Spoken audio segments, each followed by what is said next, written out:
First off, good evening, Chris. How are you, sir?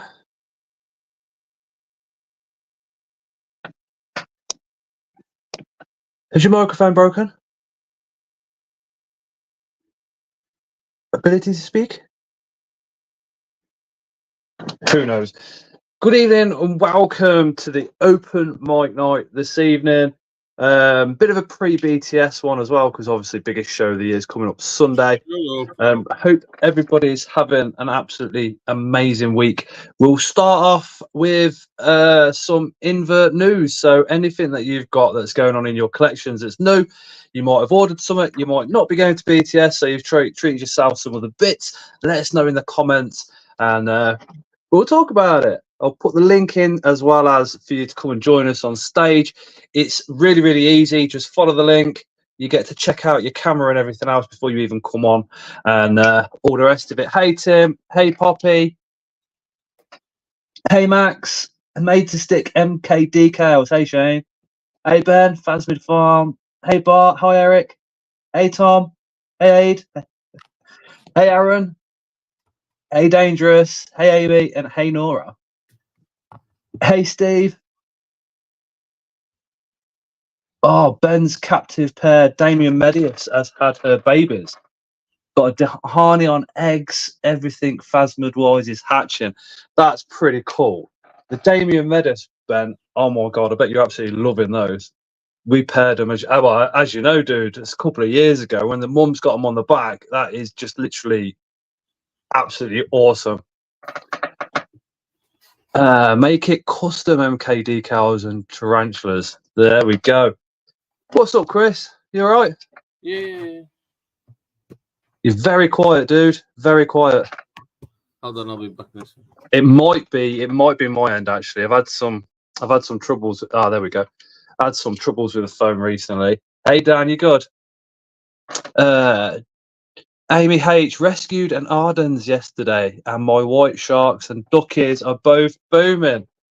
Oh my God, the white sharks are absolutely gorgeous. The little isopods. Steve says, no Invert news for but I'm finally coming off the doors after 29 years. Last shift this Saturday night, Steve. You've done 29 years, dude. And I've been fortunate to see some of the things that you've had to put up with on the doors. So all to the best to you.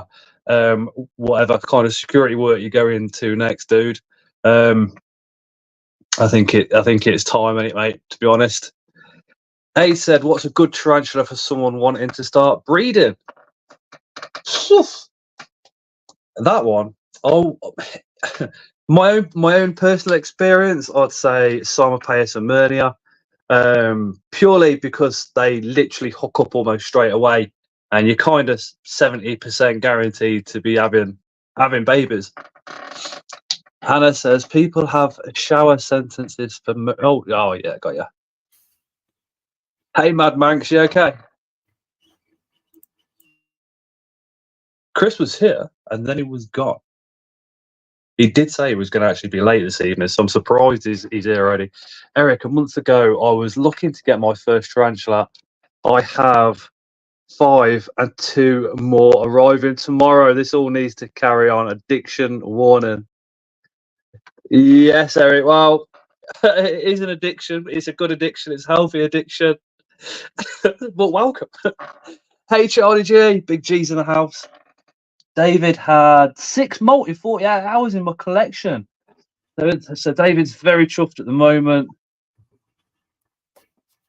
Yeah, I'm not too bad, man, Mank. Hey, Greg, you okay?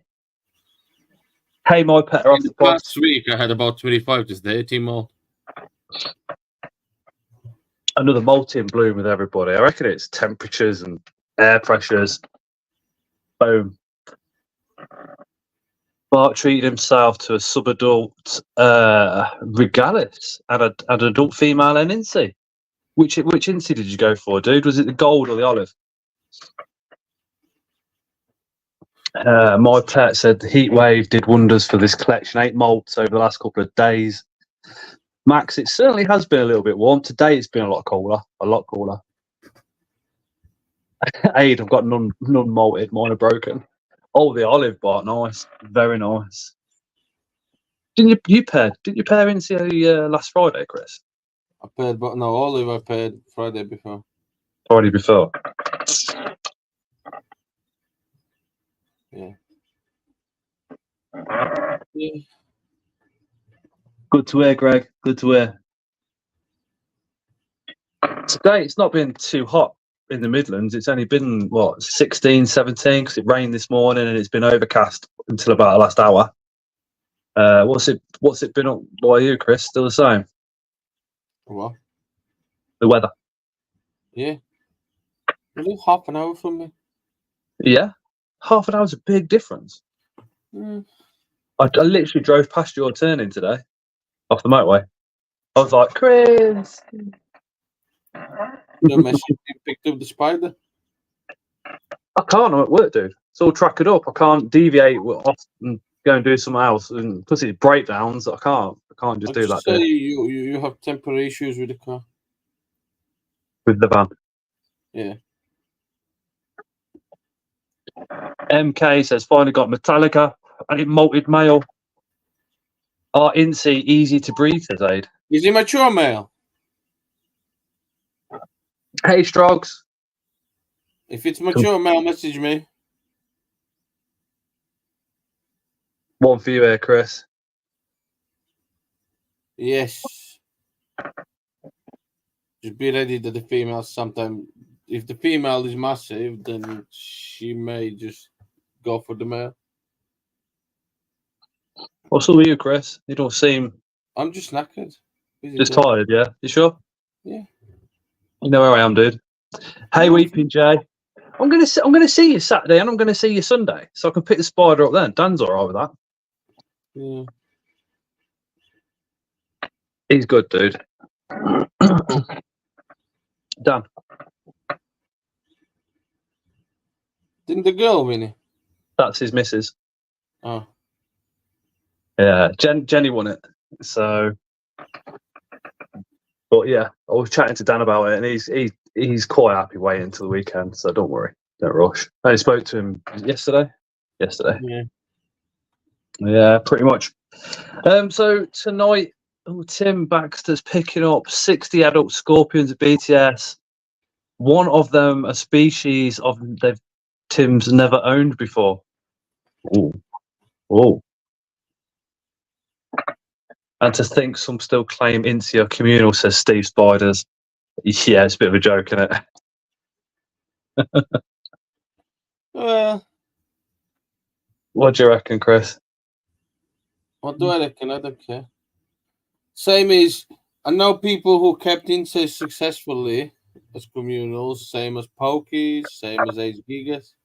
But truly, there's just one species what's communal, and that's Balfours.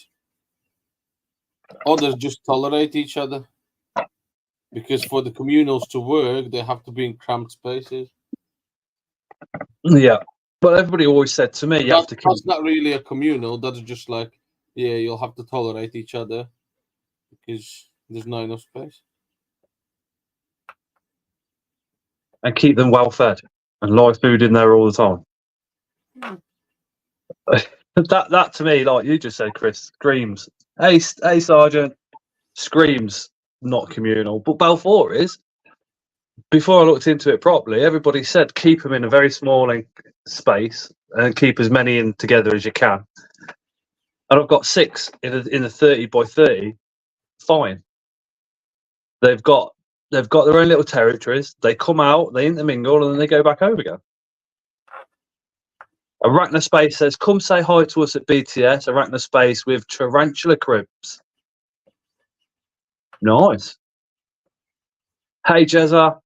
Evening all, got you on the background whilst packing. Nice, Jezza. Arachnospace, come say hello to me and Chris at the Creatures from the North stand. Tim will be there as well. He's also in chat. I know what's up with Chris. Chris, you can't swear for another 45 minutes, and I'm trying my hardest not to drop one out. There's 44 minutes left. 45? 44 minutes. Rob's looking forward to Sunday, first time. Oh, my laptop's just took YouTube off. That's been the story here today, that has, Chris. Everything's kind of gone a bit wonky today. Typical with you. Oh, yeah. Can't really say nothing because apparently I'm not allowed to swear. Hey, Leah.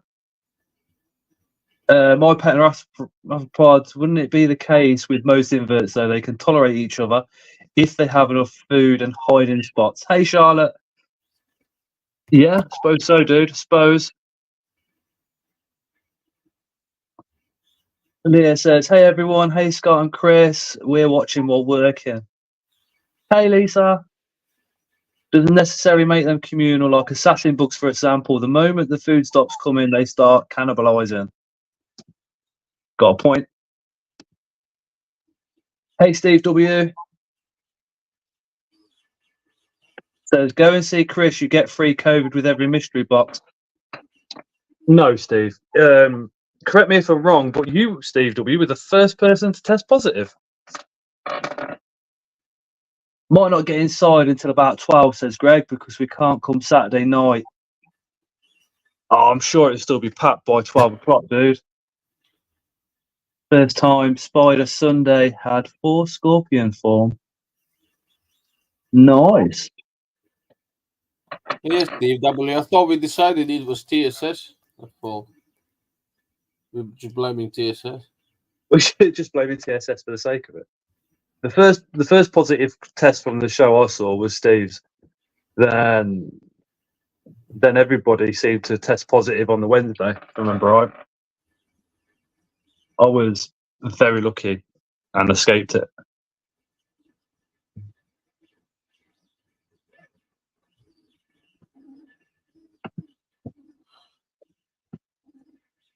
But yeah, I haven't really got any invert news apart from my red runners seem to be doing exceptionally well at the moment. Got thousands of babies.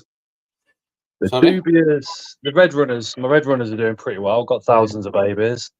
And the Dubias have had babies again. Because I took this dude's advice and just left them alone. Didn't try feeding them, didn't do nothing, just left them alone and literally just put the salad in once a week, job done.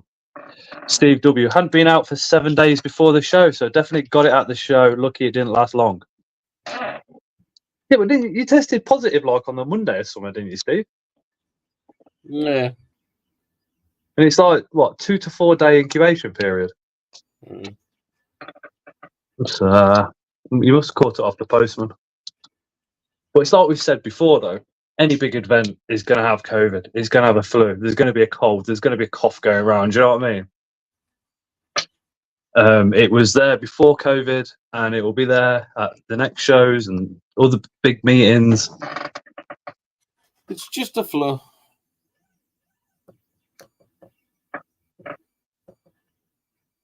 Just a flu. Chris, if you went into war and lost all your limbs and were dying in a pool of blood, you'd be like, it's just a scratch. Because that's you. You've been on this live with COVID last year and you look like death warmed up and you're going, oh, my temperature's 40. I'll be all right. Well, in theory, I had it already on Tuesday when we did Spiders giveaway. Yeah. You would have done. So. My pet arthropods never had any luck trying to keep a feeder colony. They just don't seem to breed enough. I've seen so many feeder guides and tried many approaches with no luck. The biggest trick with roaches is heat. They need heat to breed. They will breed in room temperatures slowly, but once you add heat and the temperatures go high, that's when the breeding starts.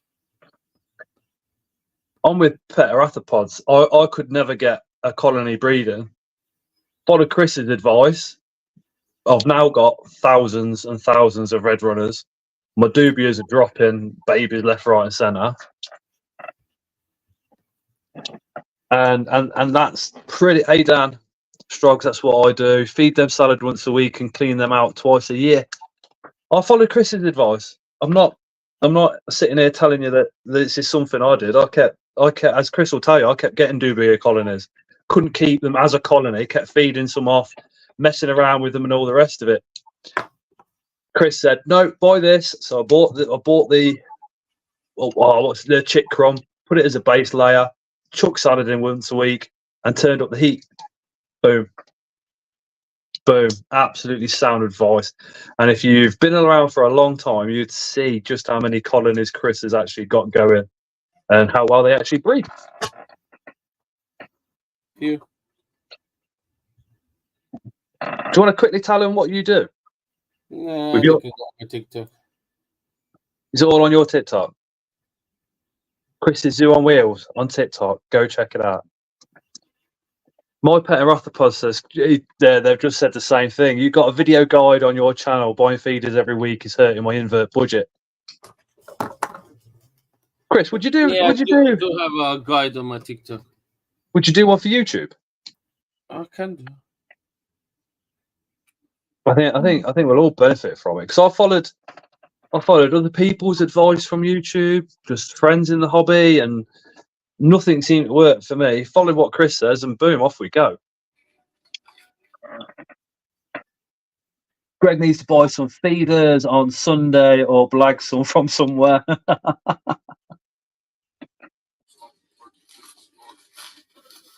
Yeah, we got 2 Dans in chat now.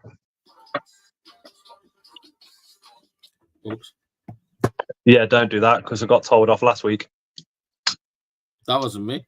That I know it weren't you. That was the Steve W clip.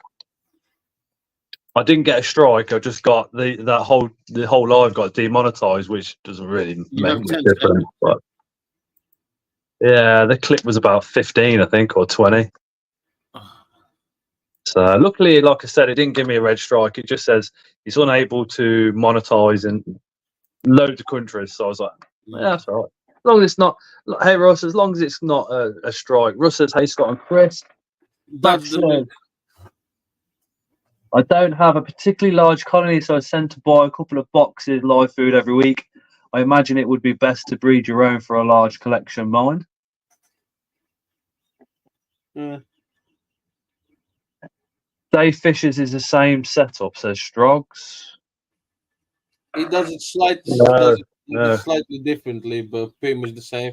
He uses the what's it called on the bottom?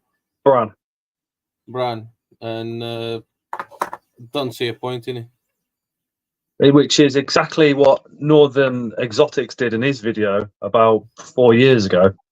Exactly the same as what Dave's then done. And I've done exactly the same here. And I could never get the Red Runners to go, could never get the Dubias to breed. Well, just making a couple of little changes and boom, mine have now exploded. I'm well happy.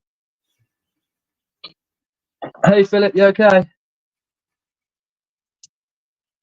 Just drop that link into or Chris did for us, into the comments. If anybody wants to pop on, come say hello. You're under no pressure whatsoever to keep your camera on. You can keep it off and have a chat if you want to. Or you could put your camera on and come say hello to me and Chris. Chris, have you heard what the big man's taking to BTS? Anything special? No, but if you he did post that he has a massive there's gonna be a lot of interesting stuff. He uses oat bran. Honestly, I used the same as Dave, and all the bran went soggy from a lettuce. You overfeed them. That means you need when you feed roaches, you need to feed whatever they eat in half an hour. If the food if the wet food stays longer than half an hour, you're feeding too much.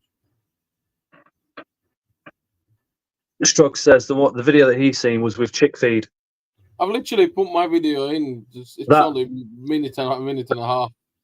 Yeah, that'll be Chris's. Yeah. And to be honest, I've never ever seen roaches kept with chick feed in the UK. So if it is a video, it's probably come from Chris's advice anyway. Yeah. John says, I missed that convo. You don't keep your red runners on bran or anything. No, I keep them on chick crumbs. Yeah. And they basically eat and dig in it, so. And yeah. Breed like man.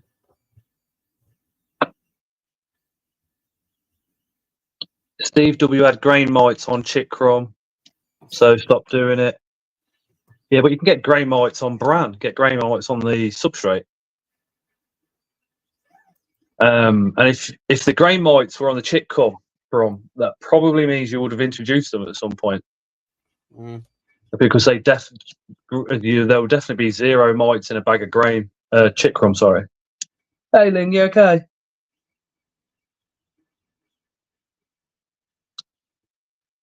Because the chick crumb is for baby chicks, and you've got to go for a decent brand with no medication in it whatsoever, which is something I didn't even think of until Chris said, and I then checked the bag that I bought, and thank God it didn't have any of the medication on it. But if you think about it, though, I mean, if you keep your feeders on something like bran, and if you put lettuce in, it's like putting yourself on a diet. But if you get something like Chris says, you get that chick crumb, you're giving your feeders like it's designed to absolutely everything. So it's like difference between giving your spiders a McDonald's milkshake or giving them a protein shake with full of vitamins. I like the chick crumb. Hey, Dangerous. Hi to everyone I've missed in chat. This is Philip Fish, by the way. There's the link. Pop on. Strog uses 2 large bowls for salad and 1 for chick feed. Yeah, I use the same as Dave does, but I find it much easier and better that if you just keep the whole bottom layer of food. As the chick crumb. It never runs out. They can constantly breathe. They can dig into it. It's dry. They can do the thing on it. So the only difference is every so often you have to throw some out, but it's cheaper than branding, cheaper than anything. Costs nothing these days. John was keeping Dubia on bare bottom and just putting a bowl of chick crumb in. Well, I bought that bag of chick crumb, would have been, what, last summer? Well, it depends how much you have. And I've still got it. The more roaches you use, the more roaches there is, the more you will use. But Link said there's a reason why Chris is called Dubia King. Definitely. But it seems more efficient what Chris do time to do some shopping for chick crumb. I would. Well, I did. And it was literally some of the best advice I've had when it's come to Dubia breeding is what Chris says. The chick crumb, it's like taking multivitamins almost. And obviously, when Chris said up the heat, that is absolutely key. Because I had the chick crumb, I had the salad last year, and nothing really was moving. As soon as you put them into an area where it's really warm, boom, away they go. Cheers, Chris. I'll try filling the base with chick feed, says Strogs. Chick crumb was dirt cheap as well, says John. Pick up like 10 kilos for a 5 or a 10. Yeah, like I said, don't forget that's what your roach is going to eat, and it's going to be there non-stop. Can you get a picture of what you use and just whack it up onto the screen? Sorry? Can you get a picture of what you use and just stick it up onto the screen? 2 seconds. And again, if you pop over to Chris's Zoo on Wheels on TikTok, or if Link could drop the link into the chat, Chris has a full setup video, which is literally, like he says, 1.5 minutes, which is a bit better than us YouTubers, because us YouTubers don't half drag it out sometimes. Rob says, I've got 2 Asian forests, one hairy desert, and a grey and gold. It's 55 seconds. Is it? Hey, Moon, you okay? 55 seconds from TikTok into YouTube would be about 2 hours. Uh-oh. Strogs has got some... I use this one.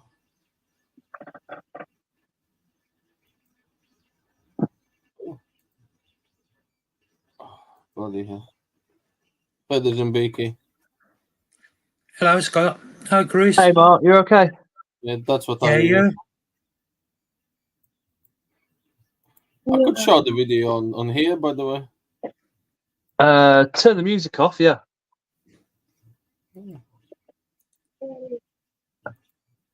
Hi, Russ. How you doing, Mark? There you Better go. now I'm over that COVID. So this video that we've got up, what Chris has got up for us, is straight from Chris's TikTok, and this is how he sets up the Dubias. And I promise you, if you follow this and leave your colony alone for 3 or 4 months, you will end up with tons of them. Also, ventilation is a key. You need of a good ventilation. And keep the females to males ratio 4:1. Hi, Dave and Nat. Hi, Dan. Hi, Mark. Hi, Steve. Hi, Aaron.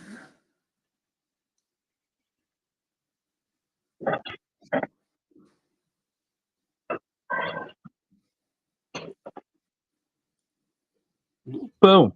How easy is that? Yeah. Also, the important thing is male to female ratio 4:1. Hi, over Dan. Hi, Max. 1 to 4. Did you say, Chris? Hi, Philip. 1 to 4. 1 male to 4 female. You do, Bar. You do need to follow him. Chris is very popular on TikTok. A lot of the breedings that you see on a Friday night are shortened down on TikTok for him. He also does a lot of feeding clips on there. So you're going to see a lot of spiders that, one, you might not see very often, or two, you probably have not even got in your collection. Nice drugs. Sorry. So if I got, let's say, 200 red runners, how long should I wait before I start feeding them off? I'd say wait until it doubles. With red runners, wait about What do you 3 reckon? months before you start feeding them. Red runners breed a lot quicker than Dubias. You need about 3 months and then you'll have a million. Hi, Raf. How about for the Dubias? At least 6. Hey, Torbe. Hi, Chris. All right, Mark. Oh, You're right. hi, over Chris. What? That was one of the things I kept doing, though, Chris, was buying the Dubias, thinking, yeah, I've got a colony, sold to me as a colony, and then feeding all the adults off and thinking, I haven't got any babies. Why aren't they breeding? Hey, man, Max. And I think, like you said, that key is leave the Dubia colony alone for 6 months, carry on buying feeders and feeding your collection, and then at the end of those 6 months, you will then have an active colony. Exactly. Shrug says that's why you feed the males before the females. I do that. I do that as well. And Max says my agent is being sassy. Adult female threat postures, refusing to eat and everything. That's the case, dude. I even do this myself. If I've got a new world that's been a little bit threat posy, I'll just double check this. Just double check the setup. Just make sure she's got some water and all the rest of it. And it might just literally be her character to be like that. Bear in mind, spiders can go a long time without feeding, and if they're not hungry, you are going to annoy them by trying to feed them. Hey, Jason, you all right? Hi, Anna. Can't wait for Sunday. Oh, I don't know. Hey, Jason. It's going to be pretty awful. I think everybody's going to the Moorings pub in Leamington. We ain't getting there till about 9ish because me and Tara are going to grab something to eat beforehand, I think. But if anybody's staying in Coventry and can give Tara a lift to the show, please drop me a message. Otherwise, I'm not quite sure because I'm going to be getting there for about 8:15, and she needs to be getting there for when it opens, type of thing. that question is dependent on where. If you're talking about BTS, then Spa Spiders. There's no questions asked. If you talk about any other time, then Creatures from the North, followed by Portsmouth. Depends what you want out of a mystery box. If you want rare species, Creatures from the North. Apart from BTS, Spa Spiders, as Chris said, beats everybody. Even Throughout though the I work year, for Creatures from the North, I'd still buy Spa Spiders box at Spa at BTS. There's no questions asked. Only because he does them once a year. If he do them regularly, he wouldn't keep up. there might be a couple of mystery boxes on the Tuesday after BTS. This time next week. There will be. He said there will be. So stop lying. So there you go. Well, I'm building the tension up, Chris. You don't understand Being a tension and stuff YouTuber, like that, do trying you? to get yourself new views, just say there's gonna be mystery boxes on Tuesday after BTS for people who didn't make BTS. Because it's not 100% confirmed how many there's going to be. He might only have enough to do 5. He might have enough to do 20. I don't know. It doesn't matter. As far as So- you know that they're gonna be there. Should be like, tune in on next Tuesday's live. There's gonna be some mystery boxes. Problem solved. Not, there might be and there might be. Just put that on Facebook. You're terrible. You Right. are absolutely terrible. No. Yes, you are, mate. That's terrible. Disgusting. James Mark says one. One, What do you exactly. Only But one box, and there you are Exactly. telling everybody But there's going to be tune in loads. and make sure you're gonna watch me buying it. I'm going to get you banned from buying Spa Spiders mystery boxes. I don't know have how. I have not bought a single one because I always left them for others. Hi, Mark. Well, you've never bought a Spa Spiders mystery box. Hey, Philippa Fish.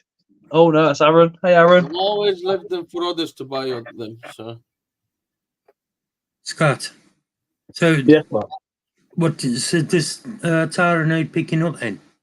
Yeah, she does, dude. Yeah, I'll grab her.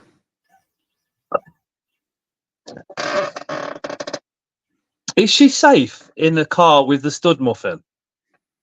Is she going to get to BTS and go, I'm divorcing you, Scott? Only time will tell.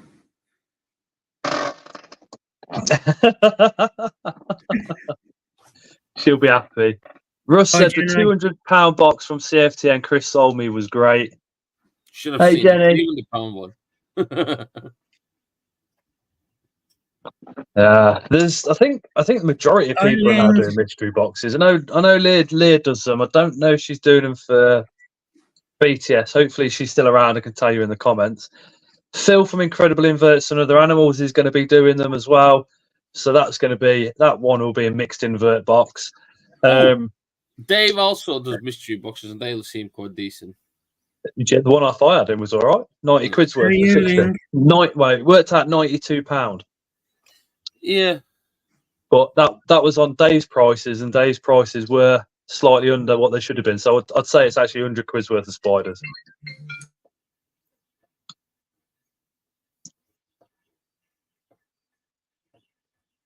I liked Spa Spiders mystery boxes. Another one of my favourite was the females only box from CFTN. That one is a banging deal. But I know Luke and I know his dad's watching. I know they've been working very hard this year. So the Spa mystery boxes are going to be summer. Yeah. Jenny's bringing my junior Spider-Man to BTS, plus his dad, who's an arachnophobe. That's awesome. The Celedonia are awesome, says Mad Manx. They got one.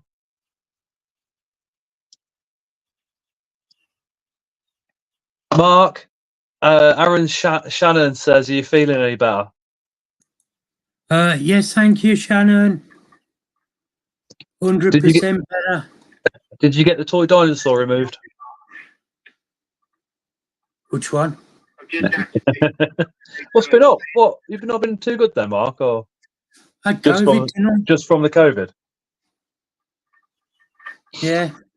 I'm over it now, though, so It's all good. It's just one of them, isn't it? It's going to happen, and it's going to happen time and time again. And it's something. I mean, we all said it when it first came out. You know, this is something we're just going to have to live with, like the common cold, like a cough. Yeah. And all the rest of it. Steve Spiders, I had 2 females only boxes from CFTN. One was other had 2 females, TL box on the same box, LOL, still fire.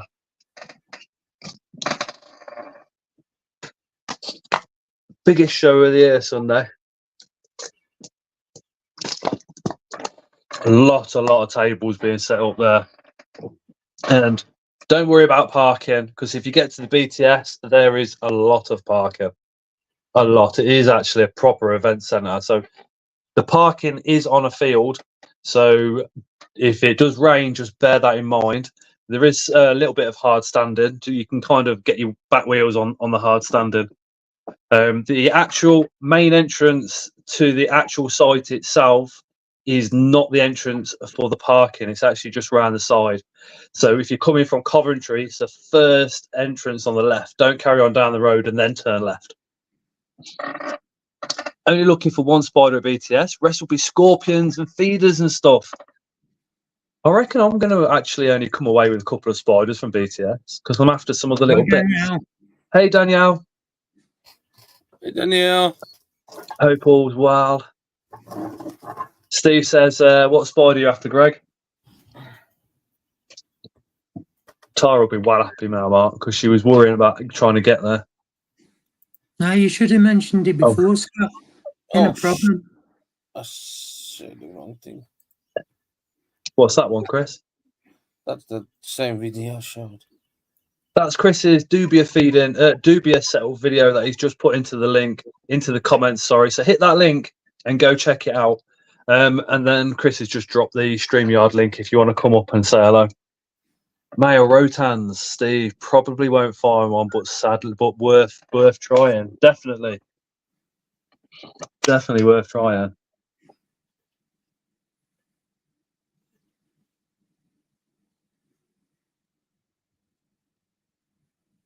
I'll give her a quick shout, but I think she's gone back upstairs. Yeah, I've got to go from Coventry in the morning. Actually, no, I haven't. I'm going over to Rugby on the Saturday in the work van to pick something up that I've got to then take to BTS for somebody on Sunday morning, and they're getting there for 8 o'clock so they can set their stands up. So, yeah, just tell her to say what time she wants picking up and I'll go and grab her. Whatever time you're coming past. Well, I'm going to try and get here early, so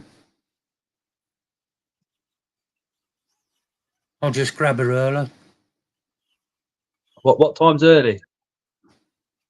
You know what I'm like with times. Well, it's only about a 40-minute drive from mine, so It's about a slow drive. If you go like really slow, it's half an hour from mine. But if you drive normally, you're looking at 15, 20 minutes. Yeah, about 8, half past, I'll grab her. All right. She'll be well happy. All right. There's the link if anybody wants to pop on. There's not many people like come on a Tuesday on the open mic nights anymore. It's like people have been scared off. They just don't like your face. No, they don't. People just don't like you insulting me come 9 o'clock. No.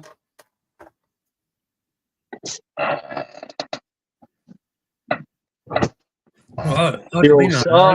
Danielle's in the car park again. 1 sec.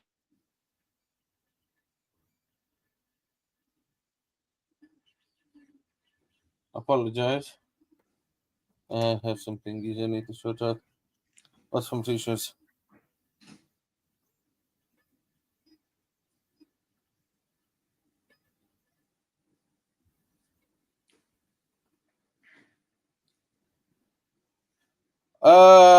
David, it's a hard choice. I'd personally, it depends on how many spiders you have. I'd personally say buy the guaranteed female plus jewelry and sling mystery box.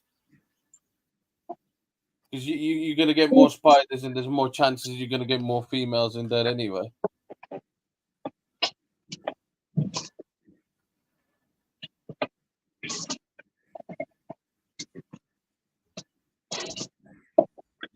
Jason might pop on a bit later on. He's just putting one of the videos up. Does that mean Danielle was sitting in the car park? Is it waiting for a little one to come back out again? They need a north and south BTS too far for us in the southeast. Yeah, I'll go with that. They could do with another one up north, but then at the same time, there's already Invert shows going on all over the country as well as. Hello, Dave. Hello, Dave. Hello. Hello, Dave. Hey, Stu. They need a BTS in Yorkshire. How is Stu? I think that was what makes BTS so special, because it's been going for so long, and because it's the biggest one of the year, and it's the only BTS of the year. I think that's why everybody gets so excited for it. Even the Northern Invert show was over an hour's drive for us, says Max. Is the one in Scotland closer to you then?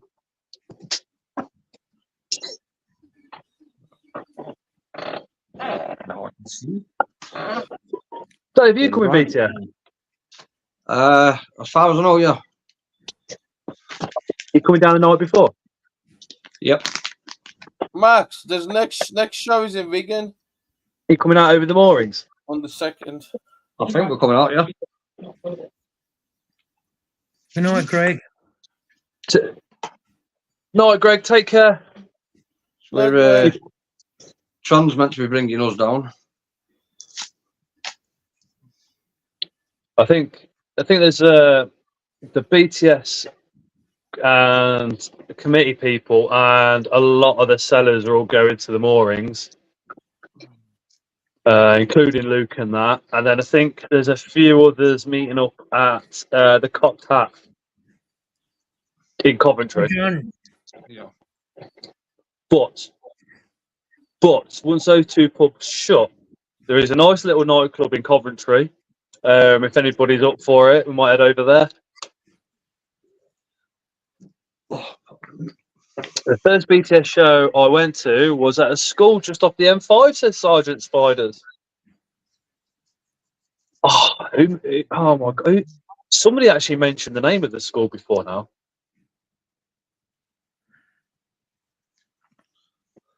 Do you like ice, Scott? Is that the oat milk?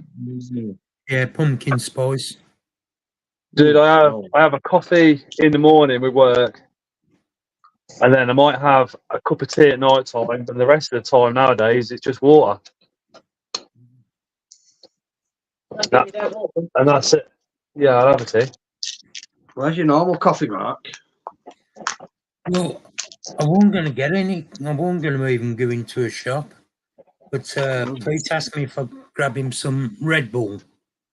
And when I got there, they'd got none. And I was having a nose round, seen them. And they were only 69p each, so I got a couple. Did you say you're going to have a Red Bull?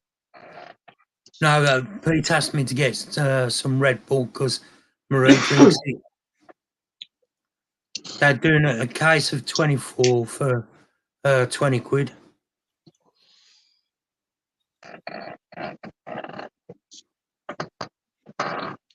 I used to drink no end of energy drinks. Feel better now, it's just water. I ain't gonna lie. Yeah. I mean, I've just more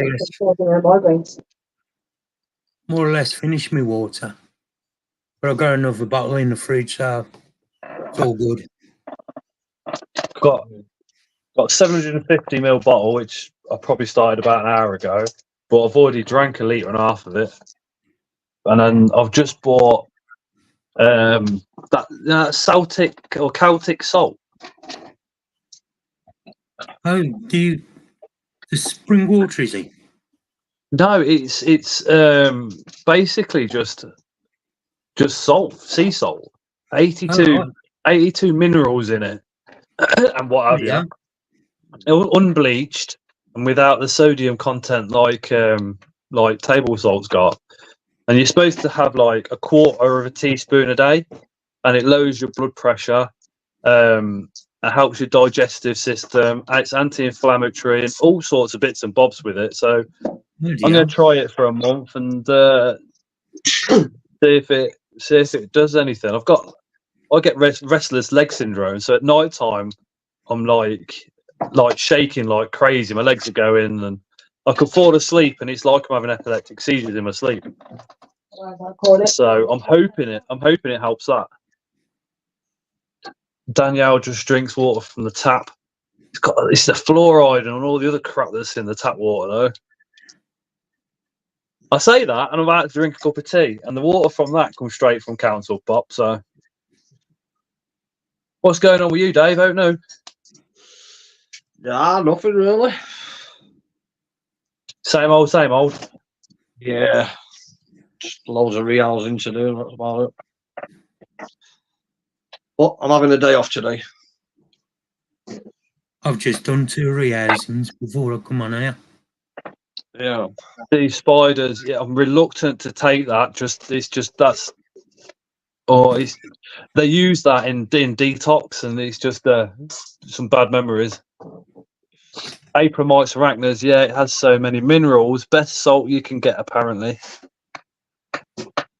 Hi, April and Mike. Yeah.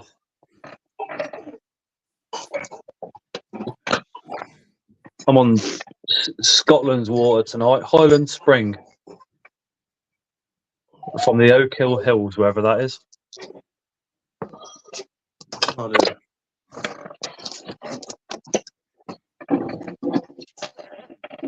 Oh, Layla come home from school early today, not very well. Migraine. Oh, no. You all right now?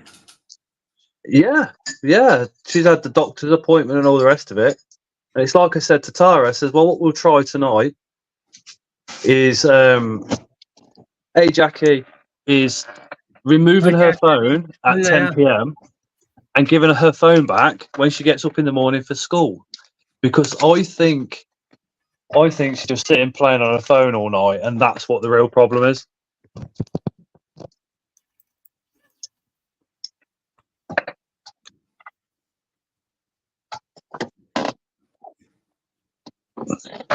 Bye, Phil. Bye, Phil. Hey, Phil. Bye, Phil. Hey, Jackie. Oh, What's I've seen that? his name flash. Hey, Izzy. Sorry? You've seen Hi, Phil's name Izzy. flash. Did I give you the right one? Yeah, bedroom breeder. No, No, I sugar. don't know if I put sugar in that one or that one. I use mineral water always for my invert, says Max. Right one? Yeah. I'd like to say I do, but I don't. I use tap water. No, do. I seem to do all right. But I wonder what. I mean, we'd need to speak to like a scientist to work out the differences between giving a spider mineral water or rainwater and tap water, and how tap water would affect or impact them on them negatively. Izzy uses dechlorinated tap water. Cheers, Chris. Hey, Jason. Hey, Jason. No struggle. On me Alright, hair. Hi, guys. Jason. How are we? Hey, Jason. Doing good. I do. How are you? Yeah, sound, thanks. Sound. Good. How's everybody else? Go again. Better now, I'm over COVID. Oh, right. Okay. Yeah, I did. Yeah. You battled through then, dude. Yeah. Danielle says, "See what it's Hey, like. Phil. Tap water not good enough for you, Scott." It's because I go to work, go past the shop, and buy a bottle of water because it's convenient. Hey, Phil, you okay? Where's he gone? Hi, Phil. Yeah, not a magic. Yeah. Phil. Philip. Hello. You're doing mystery boxes for for the BTS, aren't you?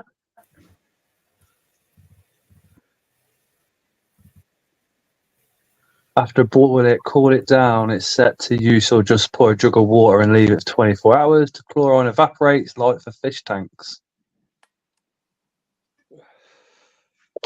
I think you have to leave tap water a lot longer for the chloride to evaporate. I think I always used to use like tap safe and then mix it, and you have to literally continuously mix it for about 20 minutes for it all to actually evaporate. But Yeah, I was going to say, don't it have to have air bubbles blown into it? I used to just mix it and then pour it into the tank. Yeah. I heard you have to have like an air holes going into it, blowing like agitating the surface for it to evaporate it. I could be wrong. In hard water areas, the more oxygen that you've got going through the fish tank, the better. Yeah, definitely. Yeah. Speaking of Phil, I messaged Amy about 20 minutes ago. Yeah. Yeah, to see if the soaps are safe to use on fresh tattoos. Oh. Yeah. Phil's internet sometimes plays up. Minimum 24 now. Normally, I was having water ready for 3 to 5 days before. And Russ says, how do you then get the fluoride out? That's true. That's true. With the fish tanks, I use tap safe. It was actually Prime. Prime's the best stuff, best dechlorinator, best pre-tank mix you can actually get for fish tanks and stuff like that. Hello, Jackie. Hey, Jackie. I'll be down on my computer in a minute. Been just sat upstairs resting because absolutely wiped myself out. Hey? Layla's come in and started doing a pot noodle, and it absolutely stinks. No, she asked me to do it. Right, all the water I drink, I've got what's left of me Volvic. Then I've got another full bottle of Volvic. And then I've got another full bottle of Highland Spring. So, and then I've got a case of 8 Highland Spring. I drink tons of water. Hey, Paul. Yeah, that sounds like you're going to have water poisoning this evening with that much. Paul, how you doing, mate? No. I just drink that in between because I'm cutting back on the coffee. I like a nice coffee in the morning. That's what I have. That's it. But in my After younger that. years, it didn't really bother me. But now I'm getting older, it's very much like I've put the coffee in. I also need to try and get the coffee back out of the body now. Yeah, that's what I've been doing. I've been doing that as well as cutting back on medication because I've gone down from 3 times a day, 900 milligrams of gabapentin, and now I'm down to, I just dropped down again. I'm down to, was it 800? We have our Watershed in 1 minute's time at 9 p.m. So if you've got any kids watching, please remove them because Chris will take no prisoners when he starts insulting me for about half an hour. So remember, if you've got any kids watching, please remove them away from the screen because from 9 o'clock onwards, we do swear and we will have adult conversation on air as well. And like I said, Chris really takes no prisoners. And I know half of you are literally waiting for 9 o'clock just to hear him insult me. Yeah. Cheers, Jackie. Cats, we're going to hear some lots of swearing words. We're used to it, aren't we? Yeah. Hey, All right, Phil. I'm leaving them. I'm not too amused. I've just cleaned up cat puke, so I'm not amused. Oh, lovely. Shut the fuck up, you fucking ugly, fucking fake beard, fucking wanker. Go fuck yourself at 9 o'clock. Fucking piece of shit. Did you hear this? Yoshi, did you hear this? That was, you don't care, do you? That was a little tame for you for a Tuesday, Chris. I was just going to say that. I'm too tired for that. And Tara said the same thing. Nobody fucking asked you. Fuck off. That's better. That's more like it. Fuck off. Oh, my legs are killing me today. I remember an old rumour that if you drank too much water, Yeah, you can. You can't You could get overdo it. drunk. I've not heard that one. I can't see it on the camera. Get drunk. Cool. Not that I've had much alcohol for a while. Oh, because we were supposed to paint that. No, I'm fucking You're not messing. going under my feet, lady. Come on, out of the way. Nope, you're not coming with me. You know All you're my not allowed clocks in. at home with this live stream. Yep. You can, can't you? Yep. Yeah, 9 o'clock every single Tuesday. Chris with the atomic clock precision. Scott, what you hoping to pick up from BTS? Not COVID, hopefully. But I don't know, is it? I really want some more beetles. I really want some more different types of roaches, and I will no doubt come away with a spider or two. Probably. Yeah. I've already tapped Jeremy up for a couple of these Veridaceus because I Take care, Max. See I you had a soon. Veridaceus Yeah, Max. about 4 or 5 years ago, and it was such a cool spider. And this was back when there wasn't really a lot of information on them. So now Jeremy's actually bred his, which for me is really exciting. So I'm picking up 3 of those, but the rest of it I have no idea. No, Danielle. Night, Danielle. Got you, little shit. Sorry. Oh, dear. So I just found a roach on the floor that I dropped the other day. They're stupid. They just come back to me.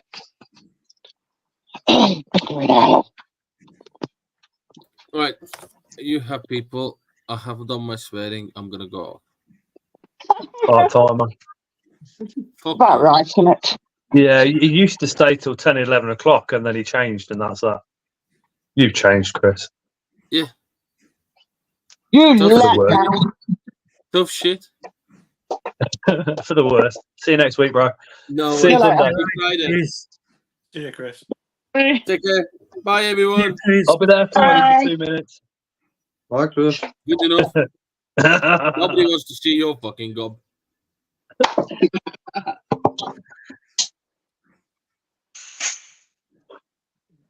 Deary, deary, dear. How's it going then, Phil? Not too bad. We're feeding and packing up various inverts on show. What's going in these mystery boxes, Phil? All sorts. It's a mystery. Like what, Phil? Shut up, it's not just a mystery. It is. It's why it's called a mystery box. Yeah. Yeah, She don't some help of it's the even a cause, mystery does to me. she? Oh. Some of it's going to be a mystery to me what's going to go in them. I'm excited to see what So- you actually put in these mystery boxes, because I must know So like they 3/4 could of your be- collection. Various roaches, various isopods. They could be trues, they could be centipedes. No, not centipedes. I'm allergic to centipedes. That's all right. If Hello, anybody buys a mystery box from Phil, it's got a centipede in it, and you want to sell it, just come round to CFTN and come and see me, and I'll buy it off you. How's that? Yeah. For 20 There's also they No, might it's even put like some dry goods in there, possibly even merch in there. I'm having a Film fight it. in this room. In the mystery boxes. So it could be literally anything. What have you done with Phil's cup? Do not tell me. Oh, that's all right. Tara started looking No. around then for the I mug, like and I was it. like, "What have you done with it?" She's in the cupboard. Yeah, it's in the cupboard. It's another one of the ones that I had for about 2 seconds, and then suddenly it disappeared into the realms of Tara. Yeah. As quite a lot of my mugs seem to do. Oh my days. Oh my back. You should know by now, if a cup comes into this house, it is mine. End of story. I need to order some boxes for mystery boxes. Says Steve Spiders. With the 3D printed hides and everything else he does is pretty damn epic. What's going on then, Jason? You coming BTS? Doubtful, unfortunately, because I'm I'm going away this week, and it's going to be delayed by a couple of days, which means I'm going to be delayed by a couple of days getting back. Oh, hold on, Jason. Ling Jason, says, Ling says I. Hi, Ling. she says, Mark, Jason can't see the chat. Can you say hi from me, please? Hello. It's safe to sit on the floor now, isn't it? Yes, it is safe to sit on the floor because we found the mail. We had a spider on the loose for how long was it? 4 or 5 days? Yeah.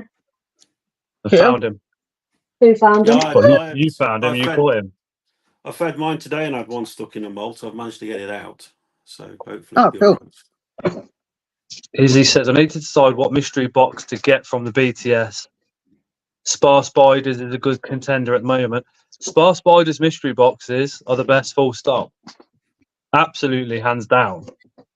If you want a mystery box with other things in there apart from tarantulas, then buy a Spar Spiders mystery box and then have a wander around. Yeah. I'm quite excited for a couple of the new sellers, let's say, new tables that have come up over the last kind of 12 to 24 months who now do mystery boxes, like Phil and Leah. I do like a Leah mystery box. I'm not going to lie. Because it's one of those ones where I can buy it, and because there's going to be isopods in it, I don't get in trouble. Ooh. Postpods.co.uk, they're doing £10 isopod mystery boxes. Who is? Postpods.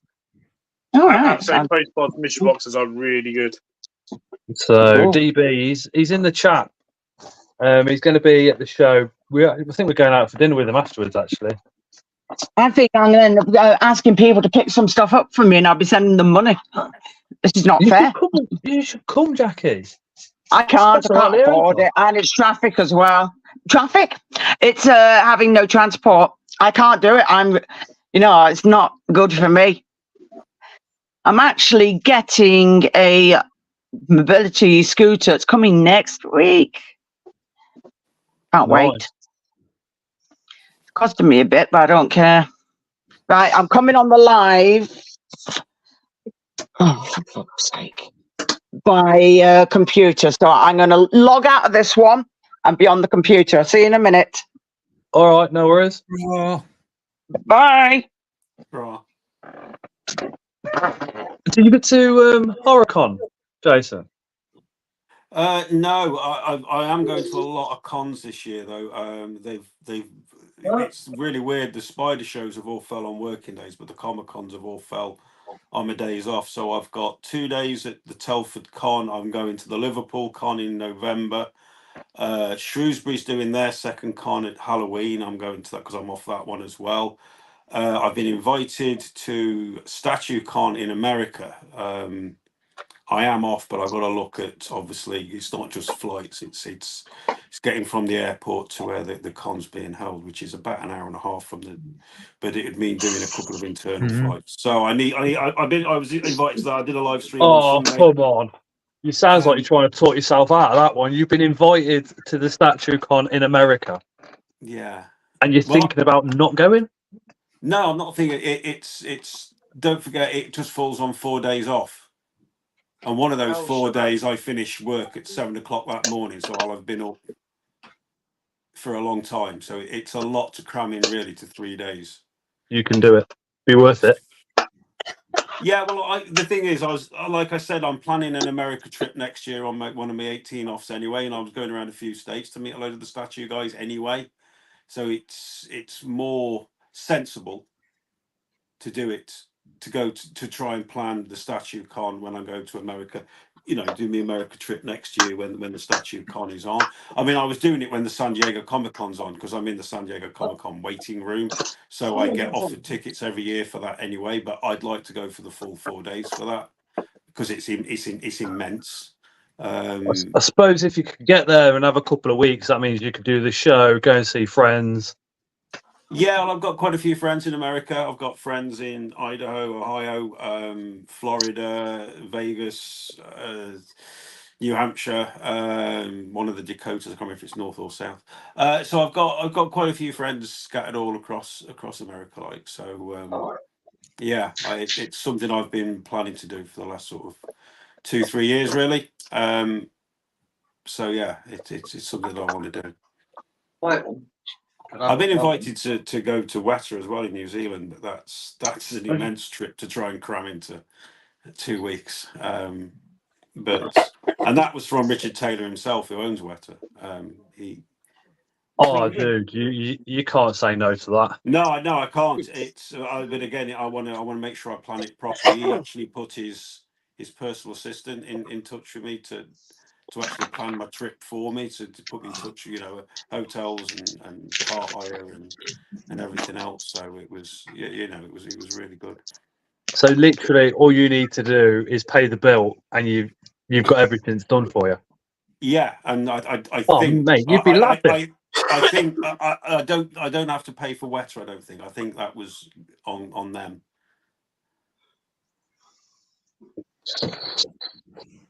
Oh. So yeah, I did actually email him about a week ago. I sent him the Majorque drawing that I'd done to see what he thinks of it. So normally it takes him a good 2 or 3 weeks to get back to me, because obviously he's a very busy man. So I'm waiting to see what he says. It'll probably give you a letter of an offer of employment. I'd go today. Just imagine. I'd go today. There's 2 jobs I wouldn't even hesitate. One would be to work at Lego. The other one would be to work at WWII. Lego? I'd take a 90% pay cut to do them jobs. Wow.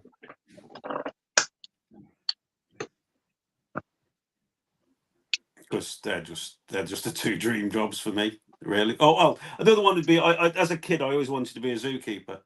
And when the power station was grinding down, I did actually look into it, but it was like, you just need so many qualifications to do it. I was just like, it's just way beyond what it was back at the end of the 70s when I was a kid. You could just walk into a job, because we lived by Twycross Zoo. And I mean, I literally went there and had helped him out. And I wrote to Johnny Morris of Animal Magic and got a letter back off him and everything. I was obsessed with being a zookeeper. Oh, And I ended up working 30 years in a power station, so it was quite different, really. Hi, Claire. Bloody hell, Hey, Johnny Claire. Morris. Blast from the past. What, were you actually in Twycross itself? Yeah, I used to. My mum and dad used to take me around to all Hey, different Nameless. zoos Nameless. and wildlife parks, and I I just used to go up to a zookeeper and say, "Can I help out for the weekend?" And they used to let me. So I used to. Twycross was one, Bristol Zoo, London Zoo. All my mum and dad had got photographs of me with a kid. I used to go and help them doing all sorts of stuff. Obviously, I couldn't go in with the animals, but I could go backstage and I'd help them all out. Mum and dad wouldn't see me if ever they were sort of sat here on a live stream. They'd tell you I'd be gone. They wouldn't see me all weekend. Bloody hell. That's cool. Tyra showing me Isopod babies. I think it was the first live stream that I did on a Tuesday with Phil as a guest, and what was one of the questions was, is it easy to become a zookeeper? How can I become a zookeeper? I think Phil answered it in a way which is like, it's extremely difficult. I think Phil had probably admitted himself, he along with every other zookeeper that's employed, were very, very lucky people. You got to fight for it. Got to fight for it. And how many applicants do you get per position, Phil? It's not unheard of to get 500 applicants per position. Jeez. You got to sometimes way through that. The bloke I work with, his daughter's just got a job at Chester Zoo. Wow, nice. It's not far from here. Dan said they'd love to work with sharks. Zoos like Chester, they might get like easily 1,000 applicants per position. Beautiful there. Sometimes. So she's done exceptionally well. I believe she's got exceptional qualifications. I mean, if you put a position out there and 1,000 people applied, that is 1,000 CVs and covering letters that you've got to sit there and read through. I wonder if they actually read through every single one. No, you'll find that you'd have to have keywords. Well, how it works is you have to have keywords in your CV, and the computer throws them CVs to the top of the pile. So you'll find only the top 20 will get read. It'll be set to pick up keywords. When the power station was closing, we actually had professional CV writer come in and give you tips on how to get your CV into that top Bigger? 20.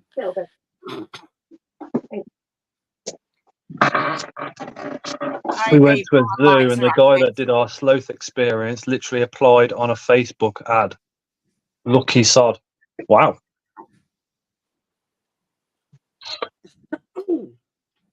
There's a lot of we went to a zoo on Sunday in Birmingham. It's only just over 6.5 acres.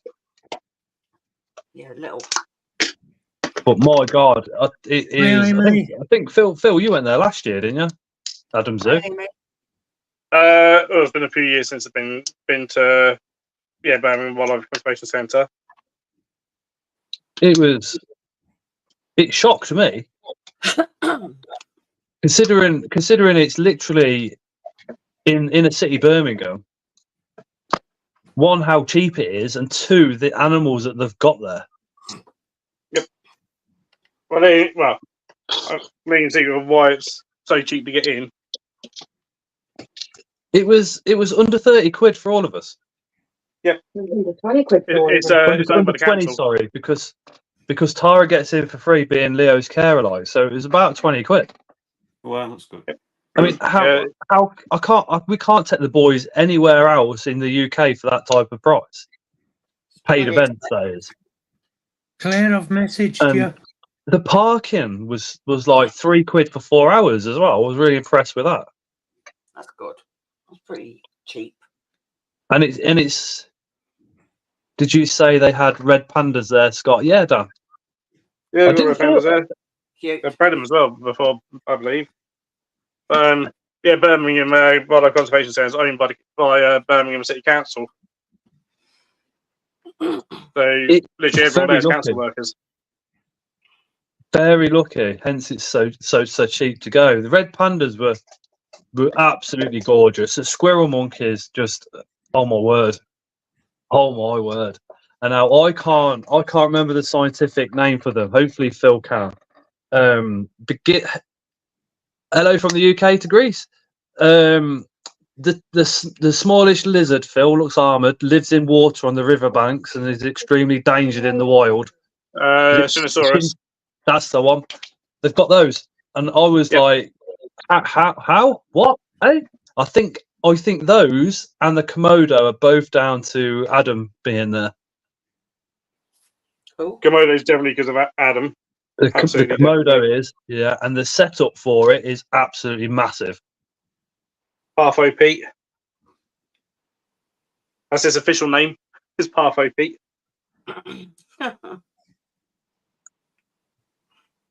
I didn't even know. I didn't even know the Komodo was there, because you got black curtains coming down the doorway, and the boys were being boys, so they were like stimming like crazy, spinning around and all sorts. So as they've gone through that door, through the curtains, I've opened the curtains, and the Komodo is literally on the glass right in front of us. I was like, "Wow, what?" Yep. The only one complaint you could possibly have about the zoo is the calf's prices are a little bit expensive. Like burger and chips was 12 quid, and it's not something. Yeah, it's not something you'd want to eat. no." And the pop and the water was a little bit pricey, but I don't think the calf is council run. I think that looked to me like it was privately owned. A bit pricey. A lot of zoos. Ours isn't, but you get a lot of zoos where their restaurant, their cafes are like franchised out and stuff, and they don't actually own them, and sometimes don't have even any control over what they sell and stuff. And we bought 3 lollies in a packet. We bought 2 cans of pop and a bottle of water, and it was 16 quid. What? Jesus. But when the 2 boys were running around, and it was so hot on Sunday, red-faced and all the rest of it, You got to. We had no choice. Had no choice Yeah. but to pay the money, unfortunately. And I think whoever runs the CAF knows that. So if you do go to that zoo, take some water or something with you. It's like I said though. I mean, I guess that's how they make their money. I don't think the cafe is actually owned by the zoo. It didn't seem it at all. It's a bit extortionate though to pay all that money just for bloody drinks and food. Definitely bring your own bloody food. Definitely. But I mean, the burgers at the Capital show, the burger stand outside, the prices of those were through the roof. Everybody was just buying chips. I think that was something like £7 or £8 for a burger. And from a little batch bar, you don't want to be paying that much, do you? Don't even cost that in a takeaway shop. No, it doesn't. Well, in a proper restaurant, yeah, because you're paying for the burger, you're paying for some decent food, and you're paying for the whole experience of being there. But from a batch bar, you're literally just paying to get, to get rid of your hunger and your kind of thing. Mm. What sort of food do they do at BTS? I don't know. Live. Live food. I don't. I think they have got. Yes, they've got a cap upstairs, haven't they? Yeah. So I think they do batches and stuff like that. The cafe upstairs does like general cat food. I don't know what the prices are nowadays, but I know one time I had a full English there for like £6. Wow, that's cheap. That's good. But it's probably good. That was a fair few years ago, so it's probably gone up in price now. Yeah, you're not. Yeah, Oh, it's a living. there's only one place that does cheap breakfast in Coventry now, and that's a place called Salt and Vinegar in the Palisades. Hey, Rebecca. Hi, Rebecca. Hi, Rebecca. As long as it's got a working lift and chips, I'll be good. Is there a lift to the cap upstairs? I can't remember. I went up the stairs last year and the year before. I can't remember if there. I would have thought it would have been. 2 burgers and chips and 2 coffees at BTS was £15 last year. That's not bad. That's £7.50 for a burger, chips, and a coffee. Bloody hell. That's very true, Strauss. Yeah.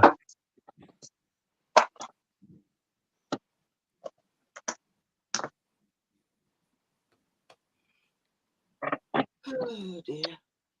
I mean, for me, a burger, if you cook it right, is a burger anywhere. If you get what I'm saying, I like just burger meat, bit of pepper, bit of salt mixed into it, and nothing else, and just cook it like that. Because I want to taste the actual meat as opposed to anything else. Sorry, Jason. It's all about milled and all. I want to taste the lettuce on the onion. That's it. That's all I'd eat because I don't eat bread and I don't eat meat.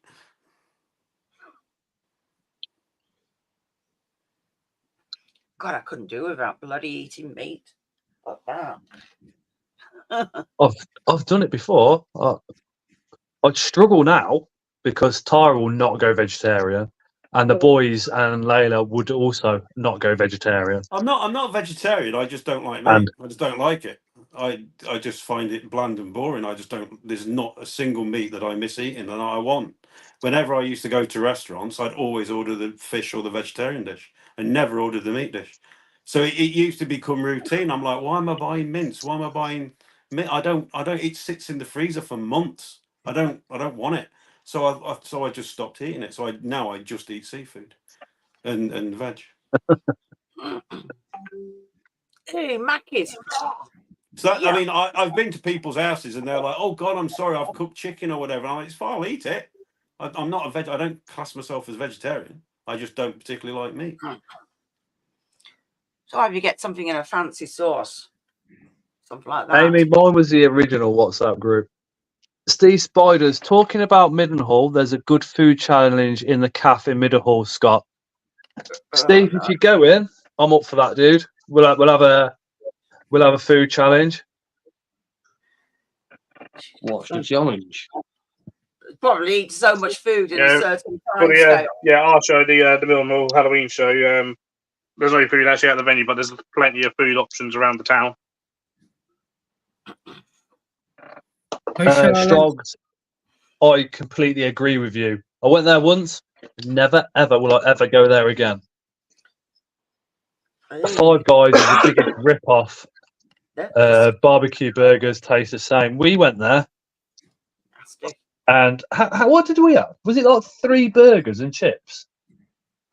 Which time? When we took Leo or when we went with Flappy Pants? The last time, about 3 years ago, and it was about 50 quid. And the burgers were just normal burgers, and all they do is squish them, and it was just no point. They were just, especially for the money, I was expecting something really, really nice, and it really wasn't. I think the only thing that was decent about it was the fact that you could fill your pop up. Yeah, I think the only reason Five Guys Coventry still exists is because they do a bottomless drink, so you can buy your cup and then you can keep going in. And all the skateboarders and all the kids in the town centre will do that in the morning, and they go in there all day long. Like I think that's about it. Don't Five Guys cook everything in peanut oil? I don't know what it was, Dan, but it weren't nice. It weren't the best, that's for sure. No. And for the money, anybody tried Tim Hortons? No, we've got one up there, but I've not tried it. My daughter says it's good, but I don't know. I've not tried it yet. you know what you have got in Birmingham, though, Mark? We ain't got any in Coventry. What's that? Big John's. You haven't got one in Coventry? Nope. Big John's is bloody lovely.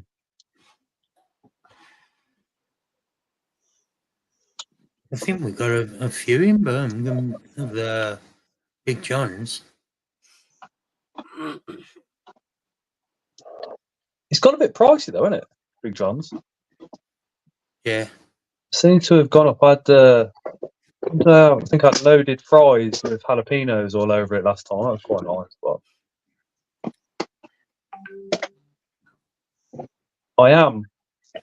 I go to Tim Hortons before every show I trade at with my dad, says Jezza. Jason, have you heard of like a meal replacement called Hulk? Yeah. What do you think to that?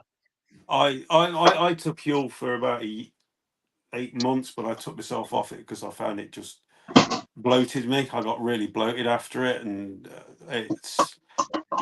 don't forget there's lots of different versions of stuff you can buy from them. You can buy the meal, you can buy the shakes. They do lots of different. They do foods as well. So there's lots you can do, but you're sort of forced into subscribing to them to get the cheaper deals. I personally, if you're after protein, I'd buy the whey powder, and buy it off Amazon as well because it's free shipping and it's cheaper. So that's what I use, and I use the what's it tablets, the electrolyte tablets. That's pretty much all I use. The electrolytes just to remove lactic acid buildup, and obviously the protein because for when I'm weight training. Because obviously removing meat from a diet, it's hard for me to get the protein I require in. So soya. Hi, Jeremy. I used to drink tons of soya when I started weight training. I was veggie at the time.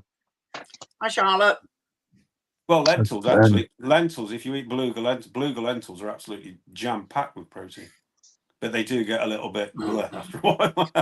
Get the Mars protein powder. It tastes amazing. See, the Huel is like it's £3 for the meal in the bottle, and sometimes for convenience and for me thinking it's healthy, I'll just get it when I'm at work and go, yeah, that'll do. And like Jason said, the bloating can be a bit of an issue. I thought that was just my digestive system. No, it bloated me, and to be honest with you, it didn't do anything to remove hunger pangs. I was still frigging hungry afterwards. So I thought, I personally don't believe that a drink will ever replace a meal. I think that's bollocks. I think these drinks they advertise as meal is utter shite. all you're doing is going through what anyone who trains and you reduce your calorie intake is your stomach will eventually shrink and you will get used to eating a lot less. Period.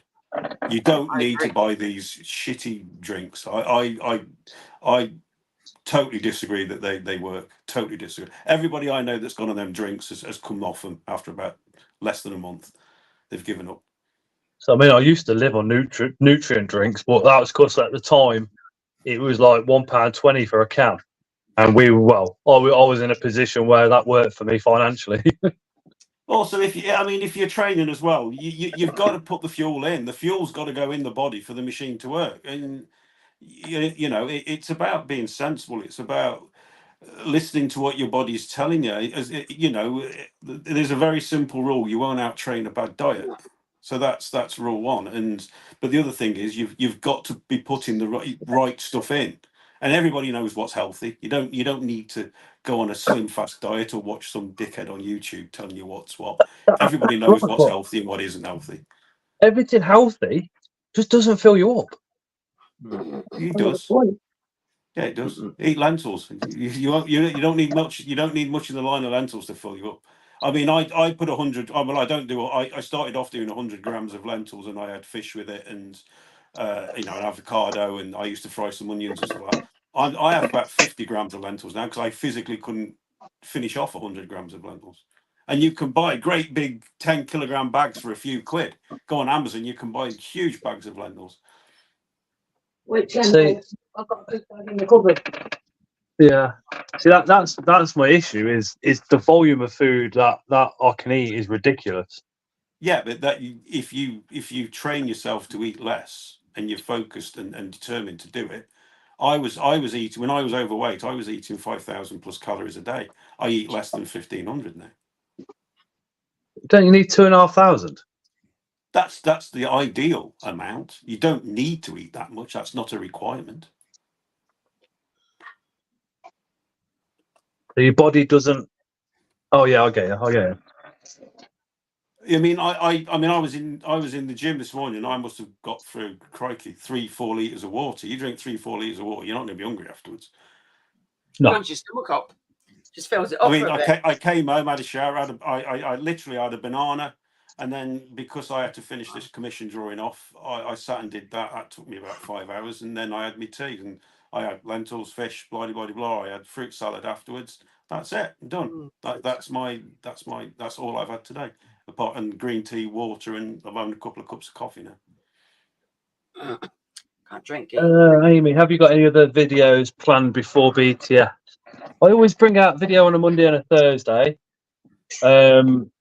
So there will be a video for Thursday. I was going to skip it just because I'm a little bit busy, but it works out I can do something. So there will be a video out on Thursday evening. The BTS video will be out on Monday. I should imagine there'll be a lot released Sunday night as well as. But I'll release mine on the Monday as per normal. Is BTS pay at the door? You can pay at the door, yeah. Yeah, you can do, or you can always get them online. I think I paid at the door. I can't remember. It's true. It was last year. Dad's little tarantulas. Hey, can you give a special hello to everybody from me? I've not got all my memory back yet, but I remember most of you. Hopefully it all comes back to you, dude. Hi, Dad. Hope you're all right, mate. Amy, if you like watching show videos, there will be 1 million out next week for BTS. Yeah.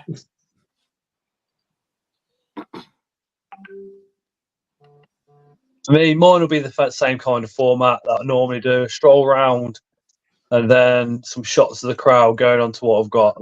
That's generally what I normally do for the shows. And then he makes us jealous after all the pickups he gets. Yeah, but we've got Wigan coming as well at the beginning of June. Yes, you have. So, and it's not payday until after BTS, which is a pain. So it's the biggest show of the year, but unfortunately it's before everybody's paydays as well as, which is it's a pain. But I do know people that have literally saved up a couple of grand ready for BTS. Jeez. Oh yeah, yeah. Maybe I Wish should. I'd done the same thing, like, but I'll get started for next year then.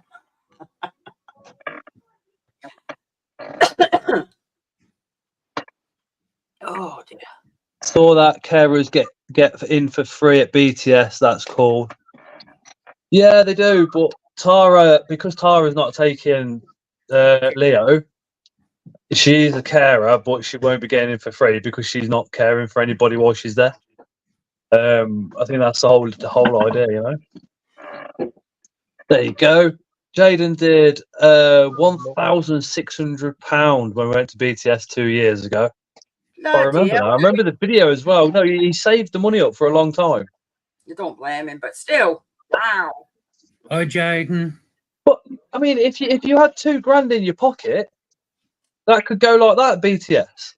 True. There's too many things you see, and it's like, I need that, I need that. Oh, yeah, get this time. As with BTS and all the Invert shows, if you took 50 quid, you could still come back with quite a few different species of different things. I think that's what everybody loves about the shows. You can come back with stuff from every single show for very little money as well as. It's cool. I mean, I know people that are taking a lot of money, and I know people that are literally taking like 20 quid and going to get in and say hello to everybody and have the meet up and the experience of being at BTS. Hi, Aaron. Yeah, right, Jaden.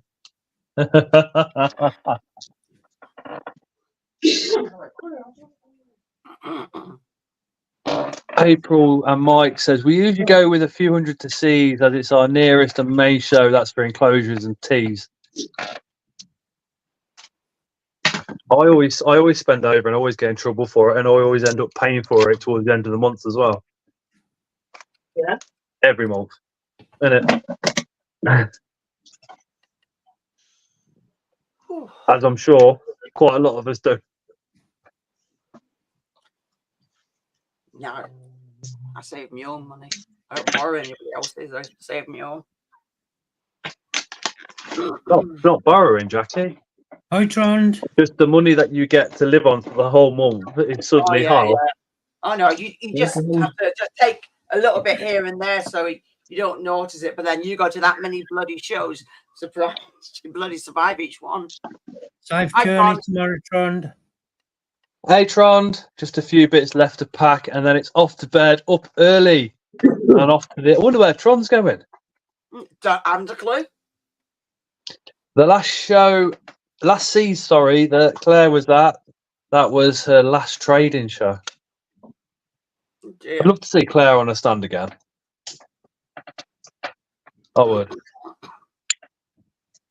Yeah, it'd be nice, wouldn't it?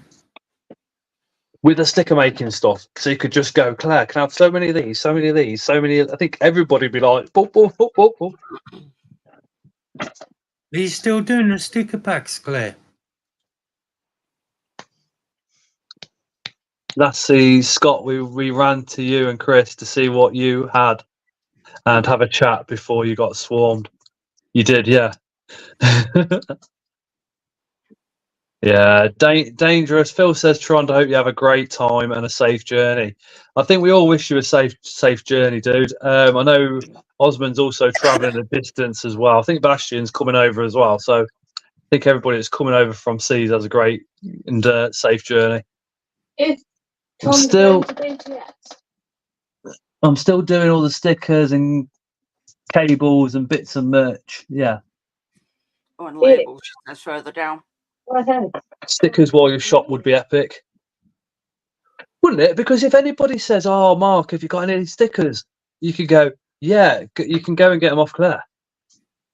Yeah, talking of stickers, I've got to bring some of Peter Webster's. He's asked me to give some out at a show. Oh, you should. You know what, Mark? You should have said no. You're coming with us. You know, Scott, I turned around and said to him today, wouldn't you come to one more show just to see everybody? And he said, no, I couldn't take it. Labels. Sorry, printing the labels. Sorry, Claire. I did think that was a bit weird when you wrote it. No, I get that. I get that. Yeah. I miss Peter. Yeah, he had a fall while I was there today. Oh shit! Yeah. Not good. Was he okay? Yeah, luckily enough, like he fell just inside where he's had his new bay put in for the windows. So he didn't have far to get down. If he'd have gone the other way, he'd have got straight down on the floor. Ouch. No. Not good. Bloody hell! You need to put him But he in some says, yeah. bubble wrap. He said them stickers that he's given me are off Claire as well. So he said, can you take some to the show for me and hand them out? I know. All of us used to use a company online, and then as soon as Claire started doing the holographics and started coming out, it was like, yeah, that company online must be. Where's all the spider people gone? Everybody deserted them, didn't they? Blame him. But again, though, I mean, you're not paying an invisible person online, are you? You're supporting Claire, and it's just like it makes it a lot better. It's going towards a small business, not a company. Steve, I has he think got a table? Mark's tarantulas. He disappeared for a reason, didn't he? Yeah. I can't. Did he have a baby? Don't think he did. I don't think he did. His wife probably did. Yeah. Oh, Bloody sarcasm. absolute bastards. What happened to Mark? Got no idea. I used to like watching it as well. I was going to say he was good, wasn't he? He was just a genuine, no bullshit geezer. Yes, definitely. And a proper man's man. Do you know what I mean? He was all right. He was. Yep. So I remember him winning one of them things that used to do every year as well. Oh, I forgot what they're called now. Was it Fatal Fangs or whatever the hell it were called? I never followed it. I never followed Fatal Fangs. Yeah, because obviously Jaden and all that did it. So yeah, I used to watch them. And go on. No. That's the first time I was in Jeremy. That was it. That was Book Realms, wasn't it, Sam? Yeah, but Started it. Yeah. Yeah, and Amy, wasn't he? Yeah, Amy and Amy, yeah. And yeah, I used to sit and watch them all. Yeah, because Amy took over, didn't she? Phil said Mark stopped because of work commitments. I miss seeing Beth's videos. Not sure where she went either. She used to do some BTS with bits with Dave. We had Beth on a live. She stopped a lot because of work commitments. Not only that, she was doing a lot, working very hard on several platforms, not just for her own, for other companies as well. Claire, she stopped the different kind of videos as well. She don't do social media at all. Don't see it. No, Osmond said she stopped doing it all because obviously he was subscribed everywhere. Oh yeah, I only seen her at a show and asked her how it was going, and she never done any more after that. Yeah. Mark ruined her career. About that. Phil, shh. I remember that. That funny. Before I can start making these guys available. Oh yeah, what's that? Hold on, Phil. Let me have a play. I ain't got my lights on properly, but they're breeding well. The Pseudoglomerus tossalis, the midnight black cockroaches. Cool. So similar to the emeralds, related to the emeralds, but metallic black in colour. Sparkly. All right. Stunning. So a little bit smaller. Shiny. Show right to the camera, Phil, because we couldn't quite. As long as I didn't do a suicide fall, you'd be fine. Oh my God, they are metallic as well, aren't they? Another male. Ooh. I don't know how many people are breeding these. Not many. And I've got a decent amount of babies in there so far, so that's good. Claire says she's got some midnights, just too beautiful. Cool.